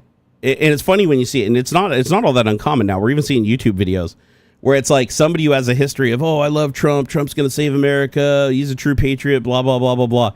And then all of a sudden you see, oh, my God, what happened? Oh, I can't believe this is happening. And then you click on the link or whatever, and it's like, dude, I voted for Trump 3 times, and I just lost my job, and I got told that I wasn't supposed to respond to an email, and because I didn't respond to it, I got fired, or, oh, my handler got fired at the government position, and the contract got dropped, so my boss just laid me off. They're like, why is this happening to me? You said you were going to create more jobs. They're like, shit has never been more expensive. Fuel, eggs, now coffee. Like, everything's going through the fucking roof. The markets are having trouble. Their 401ks are down. Even my 401k is way down, and I don't know how the fuck I'm going to deal with that because I'm living off that right now. So every dollar the market goes down on the 401k, that's more inflation for me personally because I have to take that money out to survive. And if I have to take 20 grand out to survive for a couple of months, you know, during a time when it's down 100 grand, well, now that just cost me 60,000 to get $20,000 worth of buying power because of those markets suffering because of this jackass. So sadly, a lot of people are losing their jobs all over the place, not just in the United States, but also a lot of people abroad that were linked to the jobs here. A lot of farmers have been hit. I was on my Facebook and I noticed that my Uncle Bert in Idaho, he just lost a contract for 3 of his cornfields because I didn't realize he sold to a company that sold to USAID. So because they no longer had the contract to sell to USAID, they canceled his contract. So now he has 3 cornfields that he can't sell. But because his neighbors that also farm, he's a big farmer. He's got I think it's 120 acres of land in Idaho. And because he has that land, his neighbors are also farmers that also farm corn. They also lost their contracts. So now you have this huge overabundance of corn that has nowhere to go. And so in order for them to sell it to the market won't even take all of it. So a lot of it just has to spoil, but they're only willing to pay like 1/5 of the normal price for corn because there's so much of an abundance of it and they don't have enough of a demand for it because those contracts are gone. So, but no surprise, my Uncle Bert, he was a Trump supporter. I think it's needless to say he's not a Trump supporter anymore, thankfully, but it sucks that it took him this long. He basically had to have something happen that destroyed his family and threatened his farm and his family's business that has been, I think he's a 6th generation farmer or something like that. It took him being affected before he actually cared about anything, right? And that's kind of the thing that we're seeing with Trump supporters is until they are personally affected, they think it's great seeing everybody else suffer because they're like, oh, this is by design. Trump is attacking them and they're the enemy. They're the libs, but they don't realize that an equal number of megas are being hit by this as any liberals or anything in between, right? It's like everybody's being hit. There's no political differentiation happening when these entire organizations are being killed and that ripple effect going down takes out all these jobs. And so it's taken a lot of these guys huge amounts of stress and anxiety from them being directly impacted negatively by Trump before they finally go, oh shit, I made a bad move. Why did I do this? I wish I could take my vote back. I mean, it's too little too late, right? But the truth is Trump doesn't need their vote anymore. He even told him to. That's the thing. That you're in a cult when your cult leader stands up in front of you and says, I only need your vote. This you can go investigate yourself. This is what Trump said. Okay. This is his words out of his own mouth on public television addressing his Christian white nationalist mega group, right? He said, I just need you to vote for me this one last time and you'll never need to vote again. He's like, I will fix the system so you never have to vote again, basically meaning he's never going to leave office. He also said the worst decision he ever made was leaving office in 2020. He should have just not left the White House because what he knows today is he wouldn't have had to. If he didn't leave the White House, nobody would have been able to remove him because of his little bit of foothold he had then, right? So he's like, not leaving the White House. I just need your vote this last time because once I'm in, they can't get me out and I'm in there for life. And I have control. And he literally told each and every one of them at the end, he said, listen, I need your vote. Get out to the polls, please. Just as one last time, please get out to the polls. He's like, I don't care about you. I just care about your vote. And everybody was like, on the other side's like, oh, holy shit. But Mega's like, yeah. It's like he literally told you that he only needs your vote one last time and never again, which means the only leverage you had over him to get anything you wanted was the vote that he needed to have power and to stay out of prison. And you gave him everything. And so you have no use to him at all now. You were absolutely useless to him. Now you're just a liability because now you're just another poor person unless you're one of the 0.5% of millionaires or whatever. Now you're just a liability to him and somebody to tax to death and try to get to work for a lower wage and dispose of if you get injured because he doesn't want you to have any benefits or any medical or anything. It's like you work till you're injured and then you're injured, you starve to death and die, you get replaced by the next baby. So it's sad. It's sad to watch this, man. It's really sad to watch this happen in the United States in such a short period of time. I didn't think anybody, I predicted, one thing I will tell you is so far everything I've predicted Trump will do and all the things I said that I predicted he was going to do based on just studying 1933 through 35 Nazi history in Nazi Germany. I already predicted everything. Boom. It all came to pass. But you know what blew my mind is how fast. I didn't even think it would be this fast. I thought this was going to play out over the course of maybe a year and a half, 2 years. It's been 30 days. So I don't even know what to think.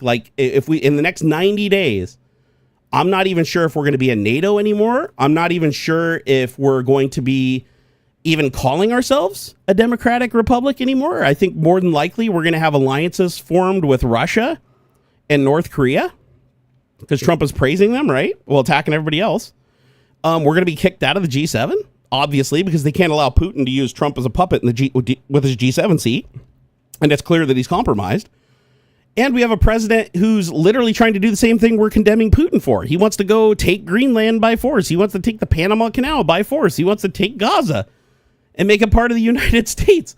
The bro is like already dreaming of land grabs. Like he wants to be exactly what Putin is. And the sad thing is, these are all things that Mega was like, nah, that's never going to happen. Nah, you're fucking crazy. He's never going to say that. He's never going to do that. No, he's just joking. And it's like, but now he's actually doing the stuff and it's actually hurting him. And still I'm seeing the vast majority of people that are actually greatly impacted by this and their kids' futures are fucked because of it.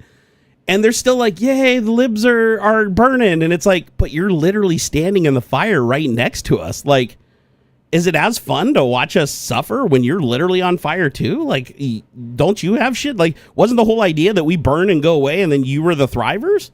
Now you just got thrown in the same bucket as us because you're not a millionaire and you don't even have a vote to leverage anymore. So you have no power. And so it's sad. It's going to take time, but I have seen a massive, massive amount of people coming forward from Mega, you know, saying how displeased they are with things that are going on. I mean, Trump polled at 20%, which is a record low for how he's handling the economy. That's among conservatives, by the way, through Fox News. So he's polling lower than any president ever has. So it's clear that Mega is very upset with a lot of the stuff he's doing. Maybe not all of it, because there's a lot of the discriminatory stuff he's doing and anti-constitutional stuff that they really did want. But the vast majority of what he's doing are things that he promised them he wouldn't and things that absolutely negatively affect them. So there was an AI video of Trump sucking Elon's feet. I saw it. It was hilarious. Yeah, wasn't that the one where he has two right feet? Like Elon has two right feet? The only thing needed to be taken back by force is our democracy. I mean, unfortunately, that's why our Constitution has the clause that it does, right? We watched what happened in, you know, Germany, and we're like, shit, how do we protect against something like that happening? You know, and what amendments do we put in place? So we have a 25th Amendment for such an occasion of this happening. And, you know, and if the 25th Amendment doesn't work, then our Constitution requires us to take back the government by force.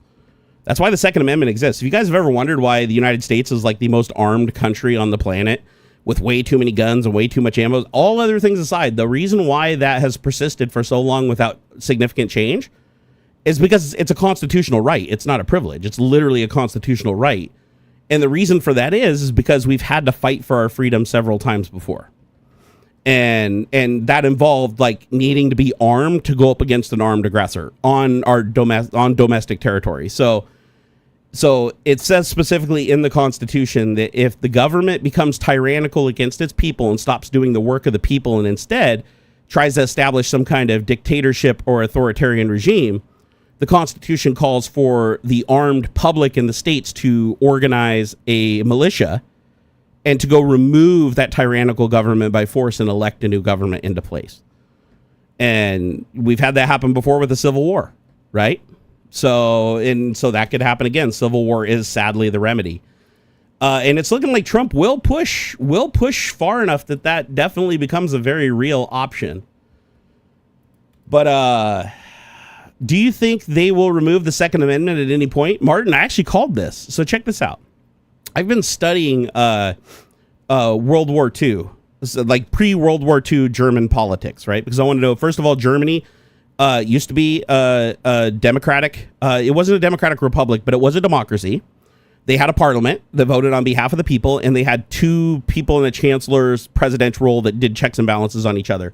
But no one person had power until Hitler came into power, killed the other person that was his check and balance, and then made everybody disappear in parliament that didn't agree with him. And then the ones that did agree with him, he basically, you know, they agreed with him. So they helped them, you know, gain more and more power until parliament also became ineffective, until Hitler ultimately had full power. The people handed him everything he needed to have full legal power over everything. And there was no way to get it back at that point. So they were donezo at that point. And we all know what happens after that, right?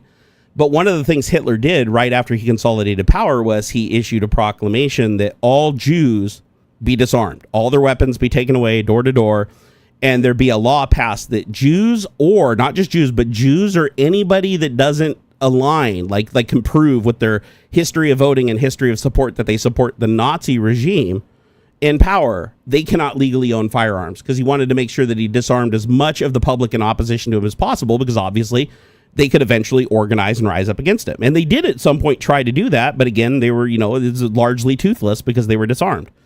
So I predicted the same thing would happen here. People are, you're crazy. No, never going to touch the Second Amendment. Trump supports the Second Amendment, blah, blah, blah, blah, blah. Did you guys see the intercepted message from Roger Stone? So Roger Stone is a very close friend of Trump and a huge confidant, and was a big part of him being elected in 2016.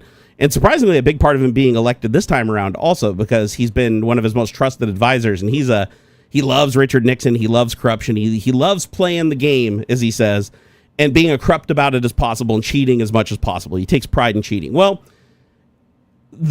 a letter was intercepted from him to President Trump, and a picture was leaked to the internet, and it is confirmed. It did actually happen. Roger Stone did confess to it. And that is, he said, Trump, I should pull up the letter and just read it word for word, but it said basically, we need to start focusing on the Second Amendment and making alterations to it to ensure that our detractors don't have access to weapons. He said, this is like a big priority. We need to get on this now. And I thought it would happen later. I didn't think we were already getting close to this road. But Roger Stone is like, listen, he's following exactly what Hitler did, because it served Trump really well so far. Trump is following what Hitler did exactly. Who knows if he knows that's what Hitler did, or if he's just following Roger Stone and the other authors of Project 2025, who modeled it after Hitler's reign in Germany, right? So it's really wild when you go back and you see all the parallels between everything that's happened since day one he's entered office and everything that happened from the day that the chancellor granted Hitler some power. It's wild. It's wild. So now we're waiting. Not only for Trump to start making changes to the Second Amendment or issuing more illegal executive orders, just claiming that, if you don't support MAGA, then you can't own a gun. You must, turn in your guns or destroy your guns.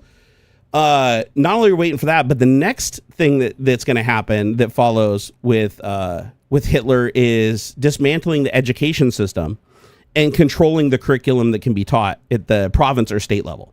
Hitler did this in Germany because he needed to ensure that any kids that were currently being raised to worship him, so that they would turn in their families if they noticed that their families were trying to form a resistance or rise up against them. So they required the schools to have a curriculum that was heavily overviewed by the Nazis themselves, to ensure that the teachers were teaching these kids how to be narcs, right? Like, if you have Jews hiding in your house, report it. It's like the DARE program for drugs, but for like reporting Jews. And so Trump has already started doing that with Elon by dismantling the public education system and trying to destroy it from the inside out, and naming the head of the education system a billionaire who was the ex-wife of the WWE founder, Vince McMahon, who has a history of covering up sexual assault allegations that her husband did with the business, yada, yada, yada. It's the same old shit, right? Anybody connected to Trump has a history of criminal activity. They all do. It's like they've either been in jail, or they were going to jail, or they have charges that are up for court to ultimately land them in jail, right? It's like pretty much the entire cabinet has that on some level. But there's a reason for that. It's because criminals are what Trump knows. Criminals are controllable, right? It's like if you've committed crimes and you have the potential of going to jail and you're worried, you are highly controllable by somebody who has the power to keep you out of jail. That's just a fact, right? It's why Trump is bowing to Putin and shitting on his allies, because he knows that Putin, if he does what Putin says, Putin will protect him as long as Putin gets what he wants, right? It's like he knows how the criminal mind works. But we're in a fucking shitty situation, because then after the Department of Education gets destroyed, which is in process right now, then we have the Night of Long Knives. Look that up if you want to read something that'll scare you. So the Night of Long Knives was after Hitler consolidated power. He literally had his most trusted general, like, literally killed, and anybody else that was a friend of his that trusted him but was in a position potentially that if they disagreed with him, they would have enough of the people's ear that he might be able to get the people to turn against him if he overstepped, because he knew he was going to overstep. He knew what he was going to do. The plan was always to try to eradicate all Jews, right? And not necessarily everybody that worked for Trump shared that exact goal. They thought the Jews were evil, but they didn't want to necessarily like eradicate them all and torture them all to death and stuff. So he wanted to make sure that anybody that he thought, even if they weren't, he just thought that they could turn on him at some point, he needed to eradicate them. So the person who most closely matches his closest general right now is Elon Musk, because Hitler's right side guy was like a good friend. They hung out together all the time. He had a lot of influence over Hitler, which made Hitler a little weary. And Hitler knew that if he overstepped in certain areas that they might object, like for instance, trying to kill EVs when the other person's entire fortune is based on EV fraud. That's a big problem. So when the Night of Long Knives comes knocking, which is coming soon, because that's like in the order of operations that Trump has followed Hitler so far, this is coming up soon, like in the next probably 6 months to a year, or sooner, because everything's moving so fast. So you're going to see maybe not like Hitler did where he killed them or disappeared them, but you're going to notice that certain key figures throughout the government that appeared to be Trump allies that maybe spoke out against him a little bit, like say maybe like Lindsey Graham, who's changed sides a couple times, and some other people, anybody that Trump does trust, maybe even Elon Musk, because Trump sees him as a threat because he's the richest man in the world, and Trump is supported by criminals that can easily be bribed. Right? That's the one downside to having criminals in your circle that are loyal to you because you give them money, is if somebody else comes along with more money to give them, they can be turned against you, right? So that's like, and Trump knows that. He's not that stupid. He does know that that's a huge possibility. So Elon's already laying the groundwork and hiding his actions and trying to go around and make sure that, hey, be loyal to me, don't be loyal to Trump when the Night of Long Knives comes around. So I'll be curious to see what happens. One of two things will happen. Either Trump will be just hidden, we just won't see him. They'll be like, oh, he's in bed, he's sleeping. Oh, sorry, he can't come out and talk right now. And then Elon just is always representing Trump in the meetings everywhere. And Trump is just locked away in a tower somewhere, right? And if people demand to see him, so fucking what? Who's going to force the issue? Like, he runs the DOJ, he runs the FBI, he's taken over the Attorney General, he's gotten rid of all oversight, he's gotten rid of any federal police force that has any kind of authority. They all are either under his control or gone now. So there's literally nobody left that can actually go and just like make sure he's alive or make sure that he's there. So they'll either pretend he's there, or they'll basically just threaten his life and threaten the lives of his family to make him do whatever Elon wants him to do. But I think when push comes to shove, Elon has the most money and the most ability to be corrupt. That I think when it comes to Trump versus Elon, even though Trump technically has the power of pardon, and he could snap his fingers and theoretically have Elon just taken to Guantanamo Bay, I think Elon has enough things in place and enough safety nets and enough bribes and enough know-how that if Trump tried to make that play on him, he could spin it around on him and make him disappear. So it's going to be very, very... Oh, yeah, he's definitely jealous. Trump is absolutely jealous of Musk's wealth. Trump has said many times he wants to be the first trillionaire, and Musk has always wanted to be the first trillionaire. So that right there creates a massive conflict of interest. Also, Trump hates EVs because Trump is heavily invested in oil.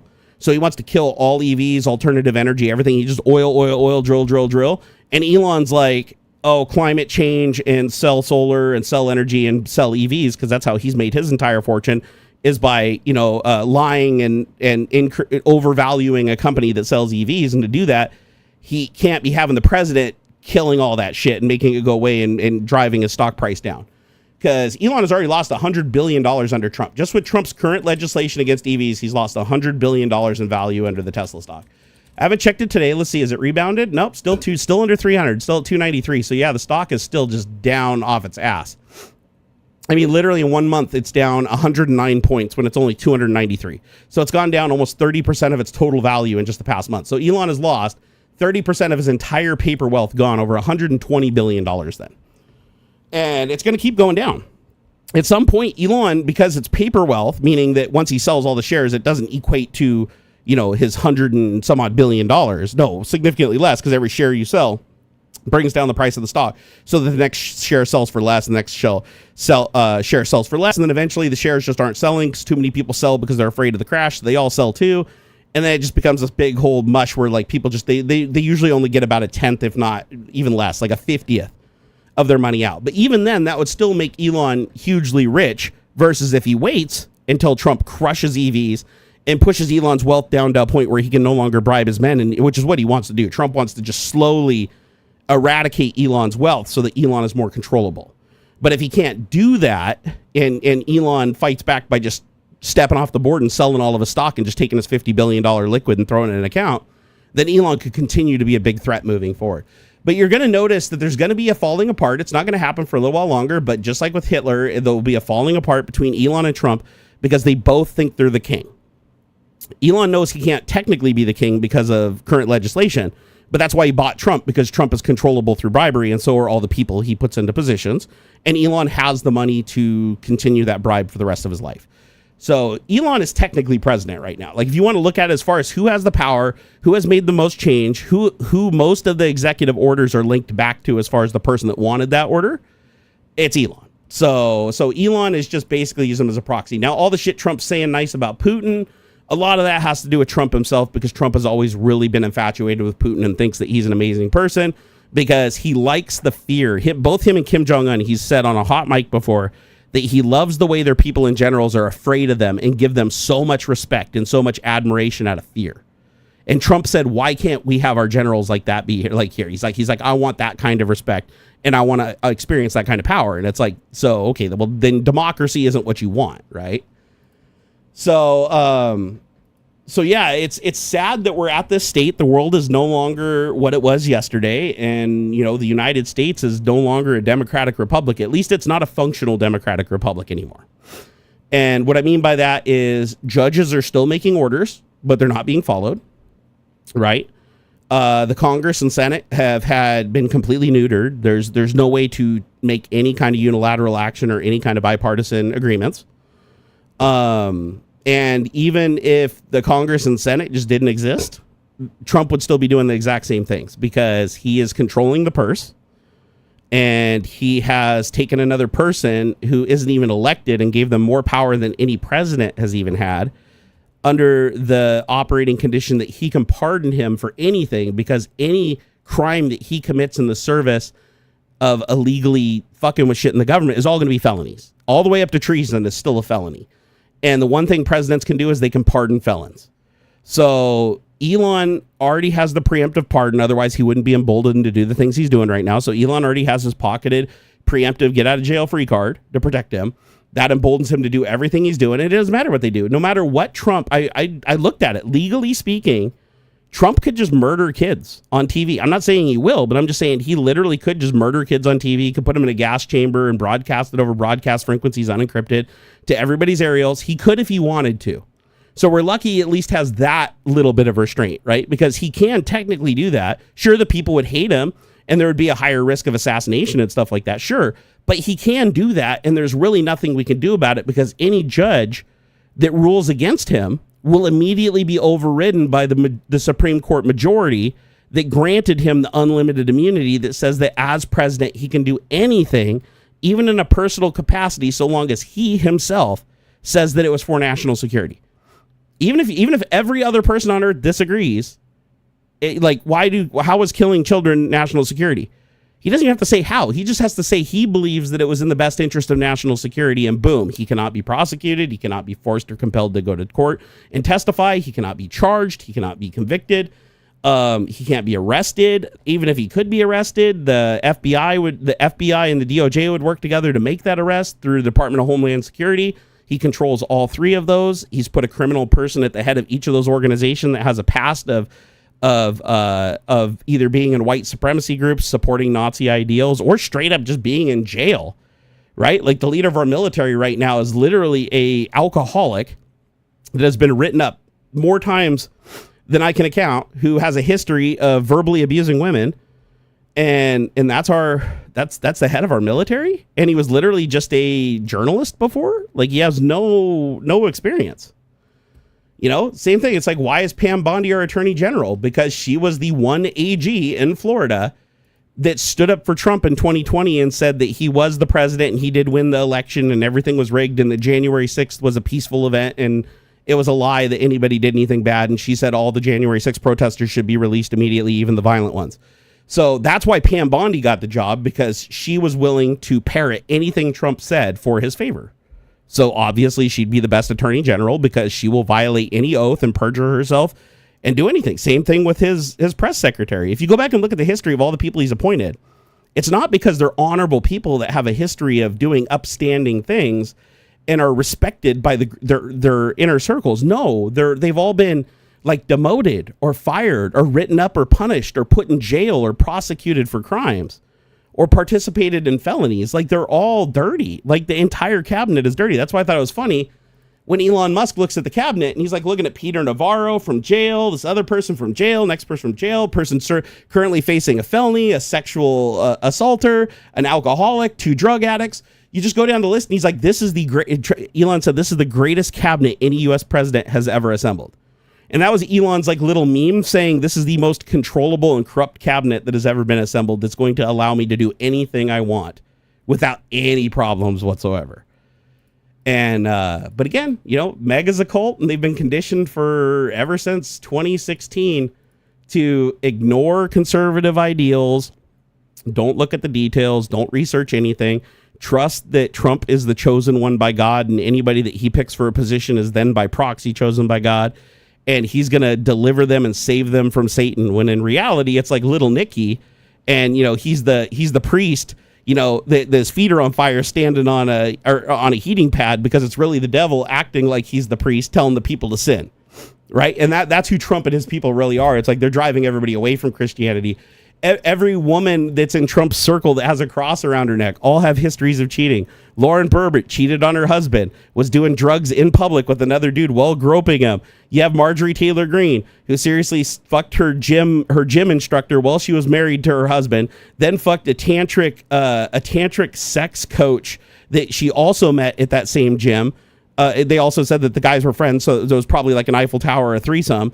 And then after that, while she was still married, she hooked up and cheated again with the guy that she's currently with, who's like a Fox, or not even Fox News. It's like one of the fake news outlets or whatever. That's like straight up like Newsmax or whatever.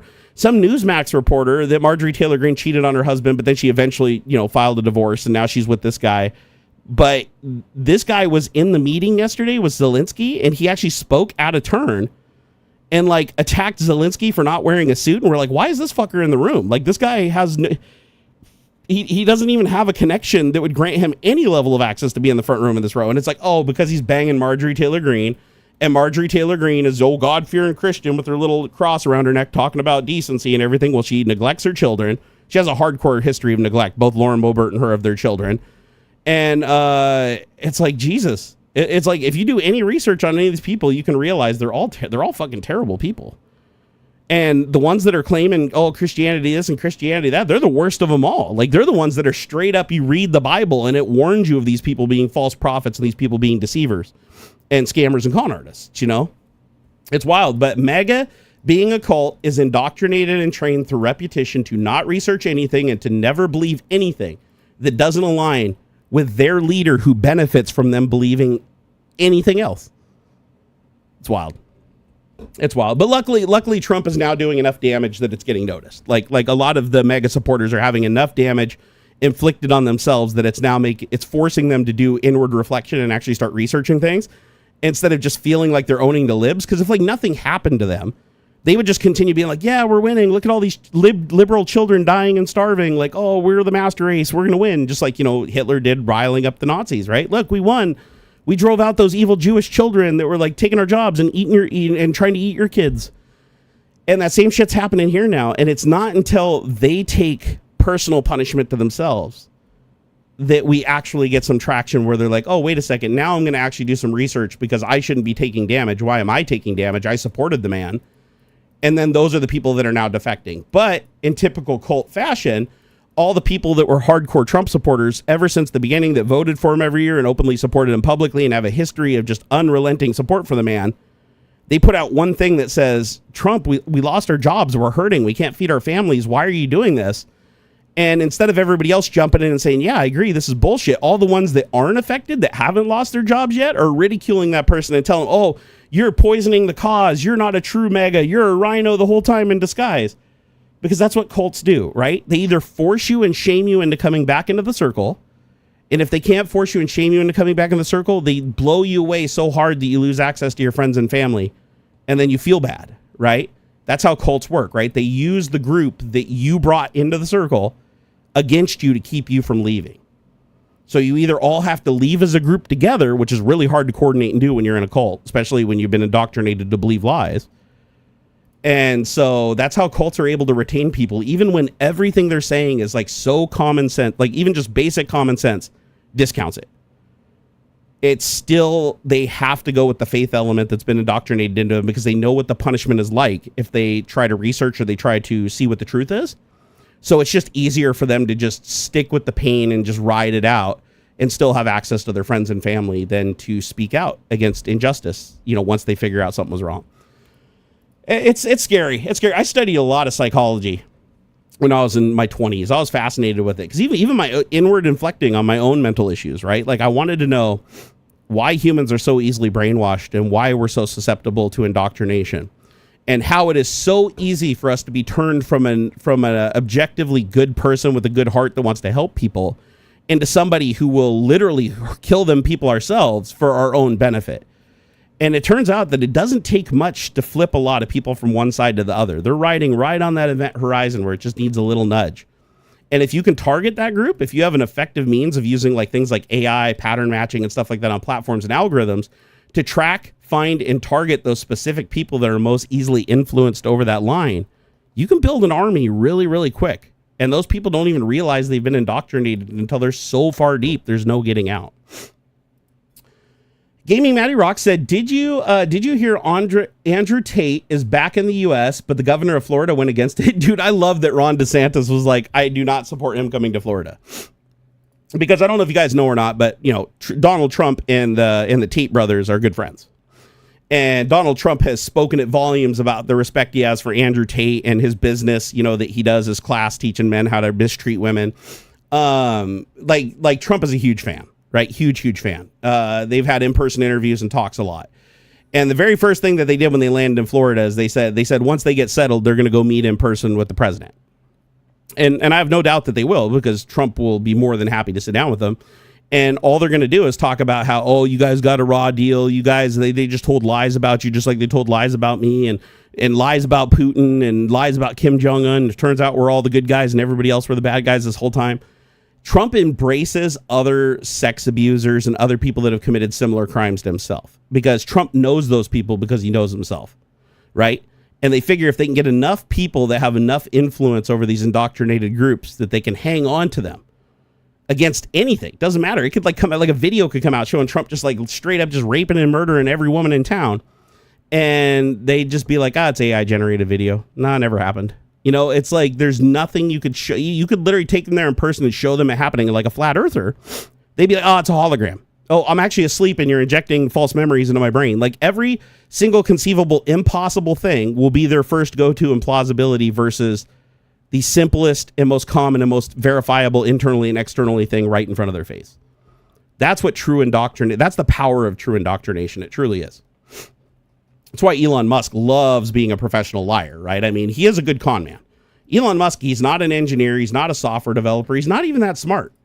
He really isn't. If he took an IQ test, he would rank super low.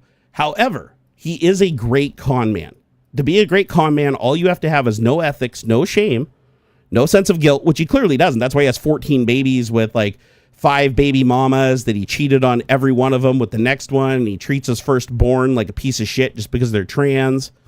And says that they're dead if anybody asks. I mean, it doesn't spend any time with any of his kids except for the one that he named X because he needs to keep that kid from Grimes so that she can't publicly talk about Elon anymore. And then he just puts the kid on his shoulders while he's standing next to a guy that almost got assassinated with a bunch of near miss bullets. And he's hoping that because he has this kid on his shoulders, it's like a bulletproof shield that'll protect him from an assassination. And it's just disgusting to watch. And it's not even me. It's like Grimes is saying this shit on X, right? She's forced to delete her tweets, but we get to see them, you know, for the period that they're up, that she is hugely concerned about her child and his welfare and his health and what Elon's doing to him. And Elon doesn't give a shit. Elon's just like, I need a human shield. And this is the cutest one I've got, you know? And what does he do? Well, he's finally spending a little bit of time with this kid because this kid finally has value as a meat shield. What does he do? Go knock up Siobhan again, his employee from Neuralink that he impregnated and lied for 2 years about cheating on Grimes with. And then, well, she was pregnant with the last child before she just got pregnant with this child. He was cheating on her with Ashley St. James, which she didn't know about until she was in DC in the trip and saw the tweets herself. So Elon just keeps just blowing his load and everything. And when he gets caught cheating, he just moves on to the next woman. Like, he doesn't care. He has no shame. He has no shame. I mean, the dude just basically goes into interviews and says he's the best gamer in the world when he knows he's not. You know, he tells people that he plays his account when he knows he pays other people to do it. Like, he lies so comfortably. And that's all you need to be rich. Let me tell you that right now. You want some advice? If you have no shame, no guilt, and no remorse, right? And you can look somebody in the eye and lie to them convincingly, you can take everything that person has over time. You just need the time. You can become rich beyond imagination if you just ignore the laws and play ignorant and produce false promises and make people believe that you truly are capable of doing the things that you're not capable of doing at all. you can get all their money. You can rob them of their resources. People do it all. Scammers do it all the time, just calling people randomly on the phone and convincing them they need an extended warranty on their car, right?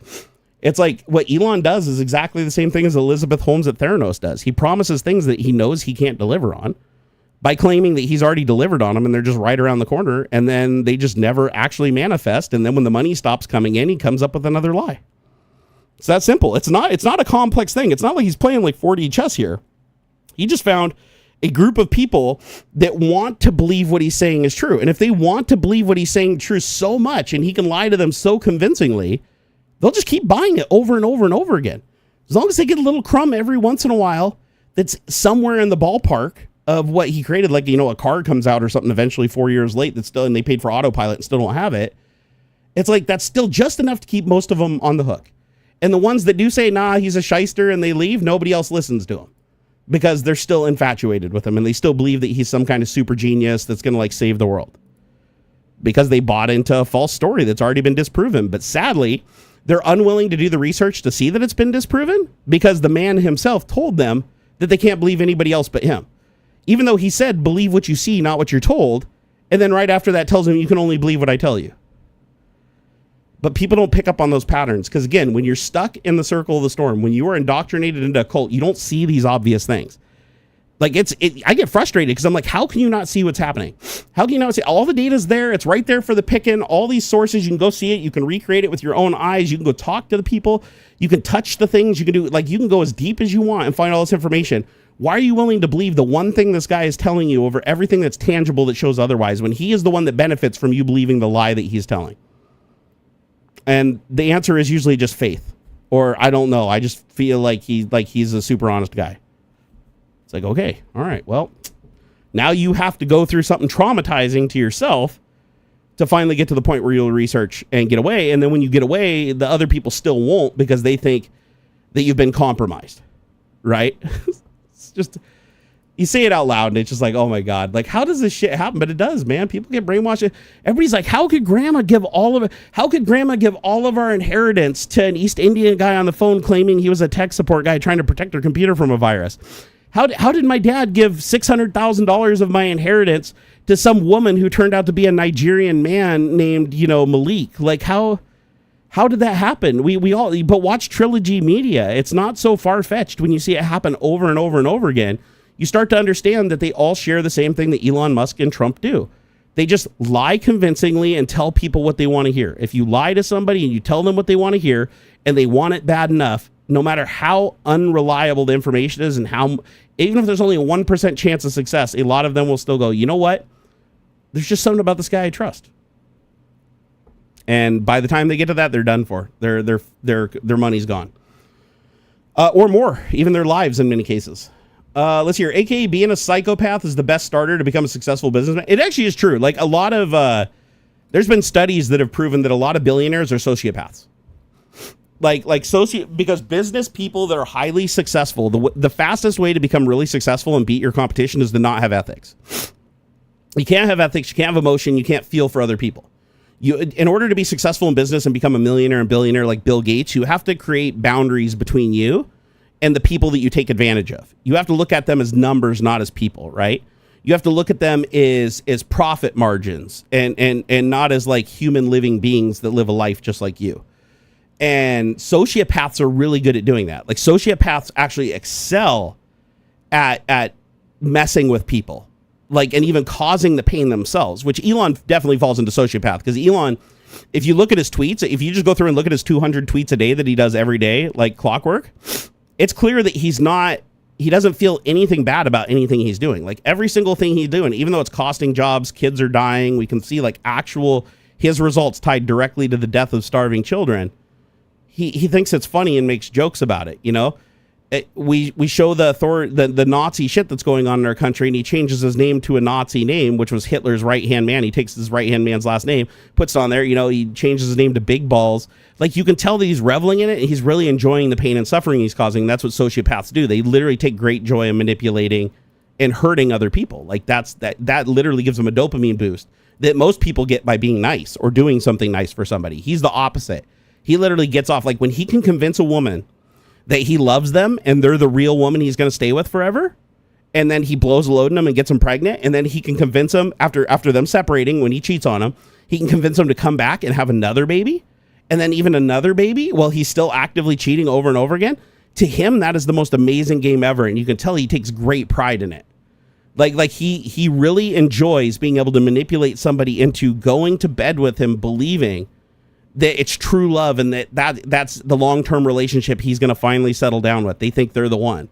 And he knows already before he's even seen them that the next one isn't going to be the one. There is no the one. He just wants to impregnate them, throw some money on the counter, remind them that if they say anything negative about him, he can sue them into the ground and completely take everything away from them. Even if they win every lawsuit, doesn't matter.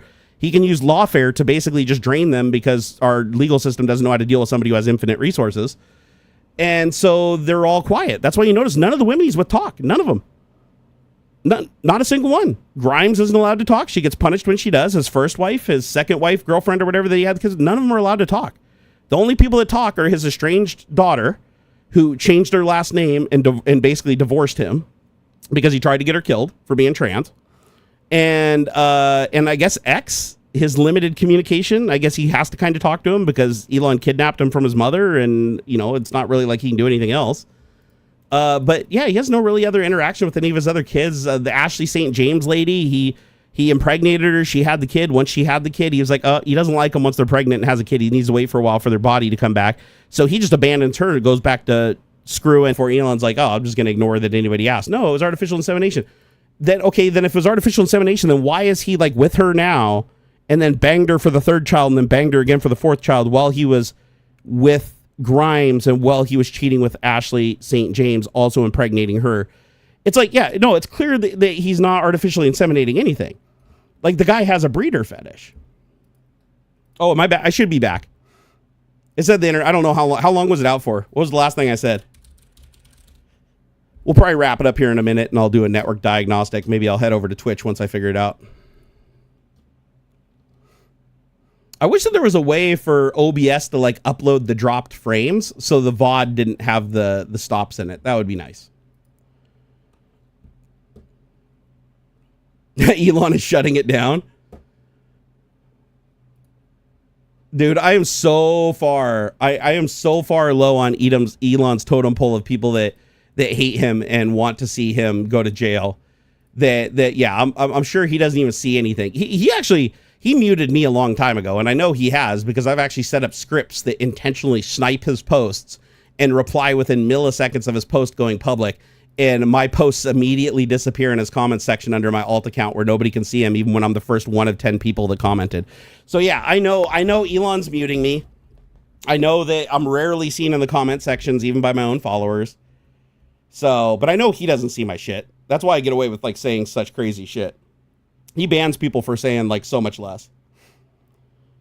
Oh, Tyler, you want me to stream on Twitch after this? All right. I might take a little nap first though, because man, I'm getting those hot flashes and cold flashes. Maybe I'll have another coffee. I mean, Elon wants a lot of people to go to jail. Like look at Elon. Elon claims that he is a free speech absolutist, but if you go back through his feed, there's at least 50 tweets over the last year that he has posted that have called for the arrest and jailing. Not even for trial or they should be sued. He has literally called for the jailing and arrest of entire media organizations for exercising their free speech. Literally the best one though was, did you guys see the speed run he did where within 20 minutes, he went from saying free speech is the cornerstone of any democracy and you can't have democracy without free speech. And then 20 minutes later, he said 60 Minutes should be arrested and thrown in jail for doing this. And then he posted the clip of where they edited out some of the stuff that Kamala said. Even though he supported and shared the clip of Fox News where Trump says, yes, I'll release the Epstein files, but left out the 40 seconds following it where he's like, but actually, no, now that I think about it, no, it would affect people's lives, including mine, because I'm mostly in those files, so I don't think I'm going to release them. And also about the Epstein files, have you guys ever wondered? I called this too. This is another. I mean, I've been batting 1,000, dude. If I predict something, it's coming true in the next day to a month, right? So I predicted that the Epstein files would never be released completely. What does he do? Trump orders the release of the Epstein files finally after enough people push on him. As soon as he orders them, they're declassified. Any other president, the second the president declassifies it, boom, It's thrown out on the internet at his leisure, whichever organization. There is no pushback. There is no legal, but he can declassify anything. Check this out. He just declassifies the Epstein files. It goes to the attorney general. Does she release them? No, she sits on them for a week on her desk. She even confirms during an interview. She has them on her desk. She says it's the full Epstein files. She goes through the entire thing. It takes her a week to go through it. First of all, she doesn't have to go through it. She can just declassify it. Trump ordered the entire Epstein files declassified. Clearly he didn't, because if she believed the public order, she would have done it. So obviously Trump, after he said, oh, we're going to declassify the Epstein files, he called her up or had her person call him. Oh no, he didn't really mean that. He needs you to go through and take out every reference to himself in the Epstein files and then release only the stuff that doesn't link back to him or any of his friends or any of anybody that's linked back to him. And so that's been taking a while. So now we've gone a week. They've released a portion, but the portion they released is the same stuff that's already been public this whole time. So that shows they've done no work. They've reviewed no documents. They basically just packaged up what was already publicly available on the internet, put it in some binders, and used it as like, oh, here, we're going to give them to our influencers or whatever. And it turned out all the mega influencers shit on them and said that it was bullshit and it was all stuff they already knew. So now they're like, oh, wait, but no, the best stuff's coming last, but the FBI is holding it back. Like, Bondi's like, FBI, release those files. Do you realize that the head of the FBI is Kash Patel? Do you realize that Pam Bondi and Kash Patel are good buddies? They're great friends. They were both there for each other's like fucking swearing in, because they go back. They're good friends. Criminals run together in this group, right? So she makes it seem like Kash Patel is refusing her order to give the whole Epstein files. Now she has to wait for the FBI. No, what's happening is Kash Patel is scrambling as fast as he can to delete any references to Trump, and there's a lot of them. Keep in mind, Trump is the public flight logs that have already been released. Trump, which by the way they left out of the packet. The most significant thing that has ever been released from the Epstein files was the thing they left out of their secret packet that they gave everybody.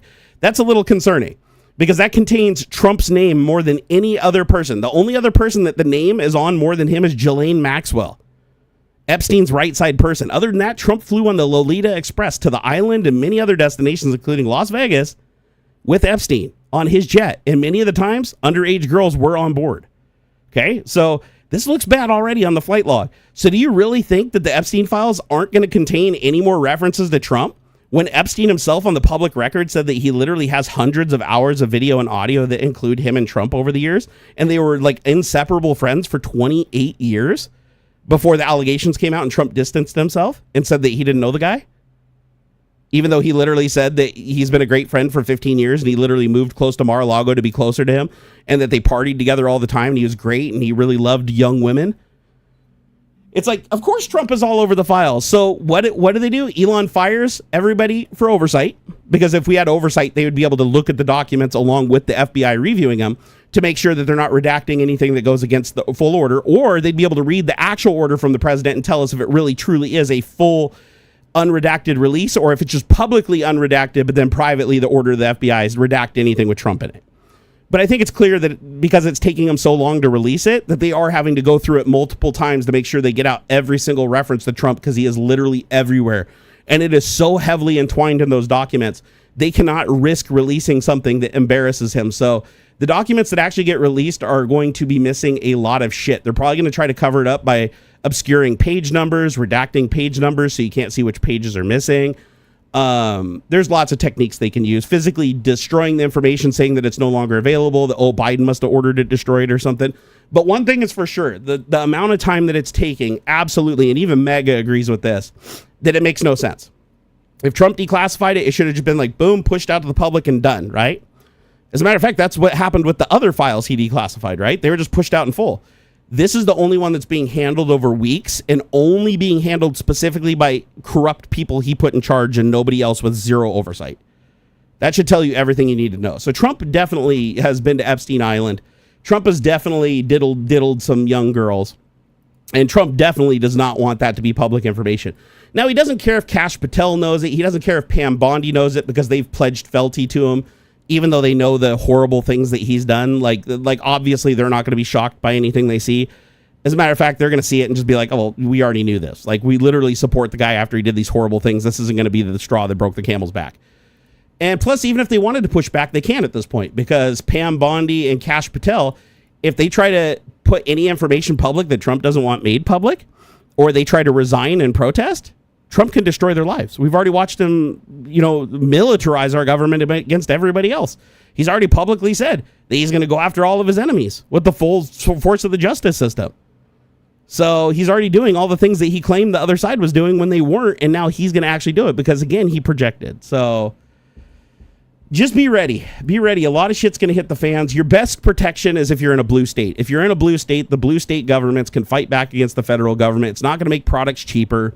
It's not going to help with the tax situation currently, but it will help from him being able to strip you of your rights and to get you targeted for being any kind of a minority that, or because of your skin color, because of your sexual affiliation. That you'll still have some protection in the blue states from the federal government. If he tries to disarm the Second Amendment, the blue states aren't going to allow that to happen at this point, knowing that we need a militia at some point.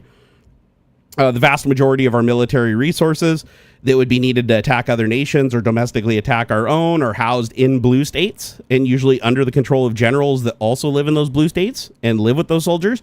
So hopefully they won't disseminate, corrupt orders, and they'll step down before they do it. And the soldiers themselves can refuse any unjust order that goes against their that they were specifically told. Like it's a war crime for them to basically accept going and bombing American citizens, right? So Trump doesn't have all the power in the world at the state level, thankfully, and that's going to be the one thing that makes this different than 1930s Germany. Is in 1930s Germany, Hitler used his power to completely steamroll and take over every province and then start expanding his empire into other countries. Whereas Trump only has control of the red states that have bent a knee to him. The blue states aren't. And the blue states have enough power and control enough of the tax revenue that if they pull away from the federal government and stop paying taxes and start telling their military that, listen, we have a rogue president here, and they start breaking off, we could technically become our own country. It can technically happen. Like even Florida, I think, and Texas at one point tried to secede from the United States, and California even talked about it at one point. It's not very easy to do when there's a fully functional democracy, but it's a lot easier to do when things get corrupt, right? Because then, just like during the Civil War, we were pretty much split from the North to the South. A similar thing can happen with the blue states if we go into civil war again, where we just stop paying federal taxes to the government and instead we pay state taxes to the state. And then we keep all of our excessive revenue that we generate to defend ourselves against the states that don't generate enough revenue, because the red states on average spend more than they make in federal tax dollars, and the blue states make more than they spend. So without the blue states feeding that federal tax dollars into the system, Trump's going to not be able to pay the military, but the states will still be able to pay the military. So if shit hits the fan, we're in a, but it sucks that we even have to think about this shit, right? This is what sucks. All because people were too fucking lazy to do even the slightest bit of research before they went and voted. And this is the Democrats' fault too. Every person that didn't go and vote because they were afraid to vote because they couldn't do voting from home, or just they didn't vote in protest or whatever, and just allowed Trump to win with even less votes than 2020. You're just as responsible for him being there as every mega person that we knew was going to vote for him anyways. However, I will say I am proud to say that there were a lot less mega voters that voted for him than in 2020. So a lot of people did feel disenfranchised, and a lot of people did end up not voting for him. So he actually lost a lot of people and didn't gain them, but he won because not enough Democrats went to the polls in the swing states, and he had Elon and RFK Jr. both create very, very illegal interference to improve his odds in those states that decide the election. But it is what it is. Now we have to deal with it. We have to try to use every legal means at our disposal, and then when that fails, 25th Amendment, and when that fails, Civil War. But one thing's for sure, I can guarantee you this, the blue states aren't going to just tolerate it. If Trump keeps warmongering and tries to use our military to start moving into other countries and taking land like Putin's doing and everything, we're not going to stand for it. We're not. We'll fucking secede from the United States of America if we have to. We'll pledge loyalty to fucking Mexico or Canada if that's what it takes. We got a lot more power than he thinks. All right, guys, I think I'm going to go take a break. I'm going to get some food. I sadly didn't have enough time to eat any breakfast, so I'm actually feeling pretty gross right now. So I'm going to go have myself a little breakfast, take myself a little nap, and then maybe tonight I'll jump over on, maybe I'll jump on old Twitch, because I feel like I need a Twitch appearance. Where I really need an appearance is on Patreon. That's going to be the laying in bed, like, where I just dump. Maybe I'll go jump in the hot tub tonight or something, but I do need to put out a Patreon video this weekend, so keep an eye out for that. But yeah, this is fucking, guys, hang on. I've been depressed as fuck. I feel you. Like these are scary times we're living in. Like even during the first Trump presidency, like democracy still functioned. It didn't function super well, but it did function. It did hold him at bay. He still needed votes from people, so he did have lines he couldn't cross. Elon Musk wasn't able to buy the power that he has today. But right now, democracy as we know it is dead. The experiment has ended. Not to mean that it can't come back in a similar form later, but at this moment in time, we are on the same path of 1930s Germany, and the Jews have just been replaced with minorities that don't support Trump. And we're headed towards the same end. And hopefully we don't have to have as many deaths before we get to the end where Trump does the exact same thing Hitler does, because he's following everything else he did. So hopefully he ends the same way too. But until hopefully we don't have to go that far, and hopefully he realizes how dangerous he's making things for himself if he continues down this path. And then maybe he just backs off and he just continues to be just a regular, Republican asshole that just tries to give all the money to the rich people at the expense of the poor people. And fuck, we've been through that with lots of presidents in the past. We can deal and survive in that. What we can't deal and survive is with an authoritarian leader that tries to sell our country to Russia and North Korea while shitting on our democratic allies and trying to become an emperor with unlimited power in a system where the government is designed to serve the people and not the other way around, especially when the dude's a fucking convicted felon and a rapist. Like, that's the hardest pill to swallow, right? If the guy tricked us and everybody thought he was a great guy, he gets in office, then he turns out being really dirty. But the fact is, all these people that claim to be Christians openly voted for, supported, and empowered a convicted felon with 30 felony convictions, who also was adjudicated responsible for rape of Eugene Carroll, fucking linked to Jeffrey Epstein, the pedo, flying on his pedo jet all over the place, cheating on all of his wives and lying about it until he was exposed, and then he admitted to it, right? But all the lies and everything, these Christians still voted for that guy, claiming that they believe in God. So don't believe anything these fuckers say when they're like, "Oh, I'm a Christian." No. Just because you have a cross around your neck and you say you're a Christian doesn't make you a Christian, right? There's lots of people that say they're Christians just to infiltrate religion and use people's religion against them for their own personal benefit. That shit's been happening forever and ever, and fucking Hitler did the same thing. Go back and look. Hitler literally used Christianity all the way up until he had full control of the Jews, and then he went after Christianity because he saw Christianity as a threat to his power. So he's basically like, now I'm God. So yeah, same shit's happening right now, man. It's like you can find a one-to-one match between everything if you go back and do your research. So please study your history. We need to get the Department of Education back. We need to get it stronger. We need to get it teaching science. And we need to really put an end to this fucking indoctrination where we basically install backdoors on our kids to be exploited by these fuckers every time. We have to stop it. We have to raise our kids to be intelligent. We have to raise our children to be independent thinkers that understand how things work, how science works, how the universe works. We need to stop fucking plugging a back door into them that just bypasses all their common sense the second somebody says the word God. That's something we really got to work on. All right, hopefully I'll see you guys a little bit later. I love you. Peanut Butter, he actually didn't win the popular vote. So Peanut Butter, you're wrong on that. Like that's provable. So he did not win the popular vote. And the 7 swing states, I already said that they were phoned in bomb threats from Russia. And Elon targeted those states with a lottery. So you, sir, get to be punted from the channel because you are a liar.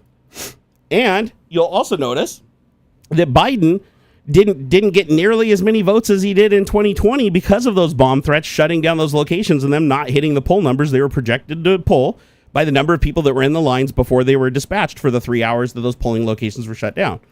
So eat a dick, go somewhere else. I'll tell you what, you ain't gonna come into my channel and fucking school me on something that I've been studying for fucking ever. Did he win the popular vote in some states? Yeah, sure. He did. But that's easy to do when the other side literally can't vote. Like, they literally have their voting rights taken away from them by bomb threats that shut down the polling locations. Like seriously, you can't, you can say one thing, but you have to add in the supporting evidence and you have to factor it in. But no, overall, Biden got more votes. Biden got more votes than Trump. He lost because of the Electoral College, and Peanut knows that. Actually, I'm not so sure. Mega is pretty fucking dumb. So, but Peanut should know that. They're just arguing in bad faith because you notice he calls me fat boy, right? That right there invalidates all of his arguments because it tells you right there that he's not actually debating in good faith and he knows what he's saying is bullshit. That's why he's instantly going to an attack. But the funny thing is, I'm on camera showing you guys what I look like. He's the one that's afraid. He doesn't even have a picture of himself on his profile anywhere. I guarantee it. I bet you he's never even had his voice heard on the internet because he is so self-conscious and scared.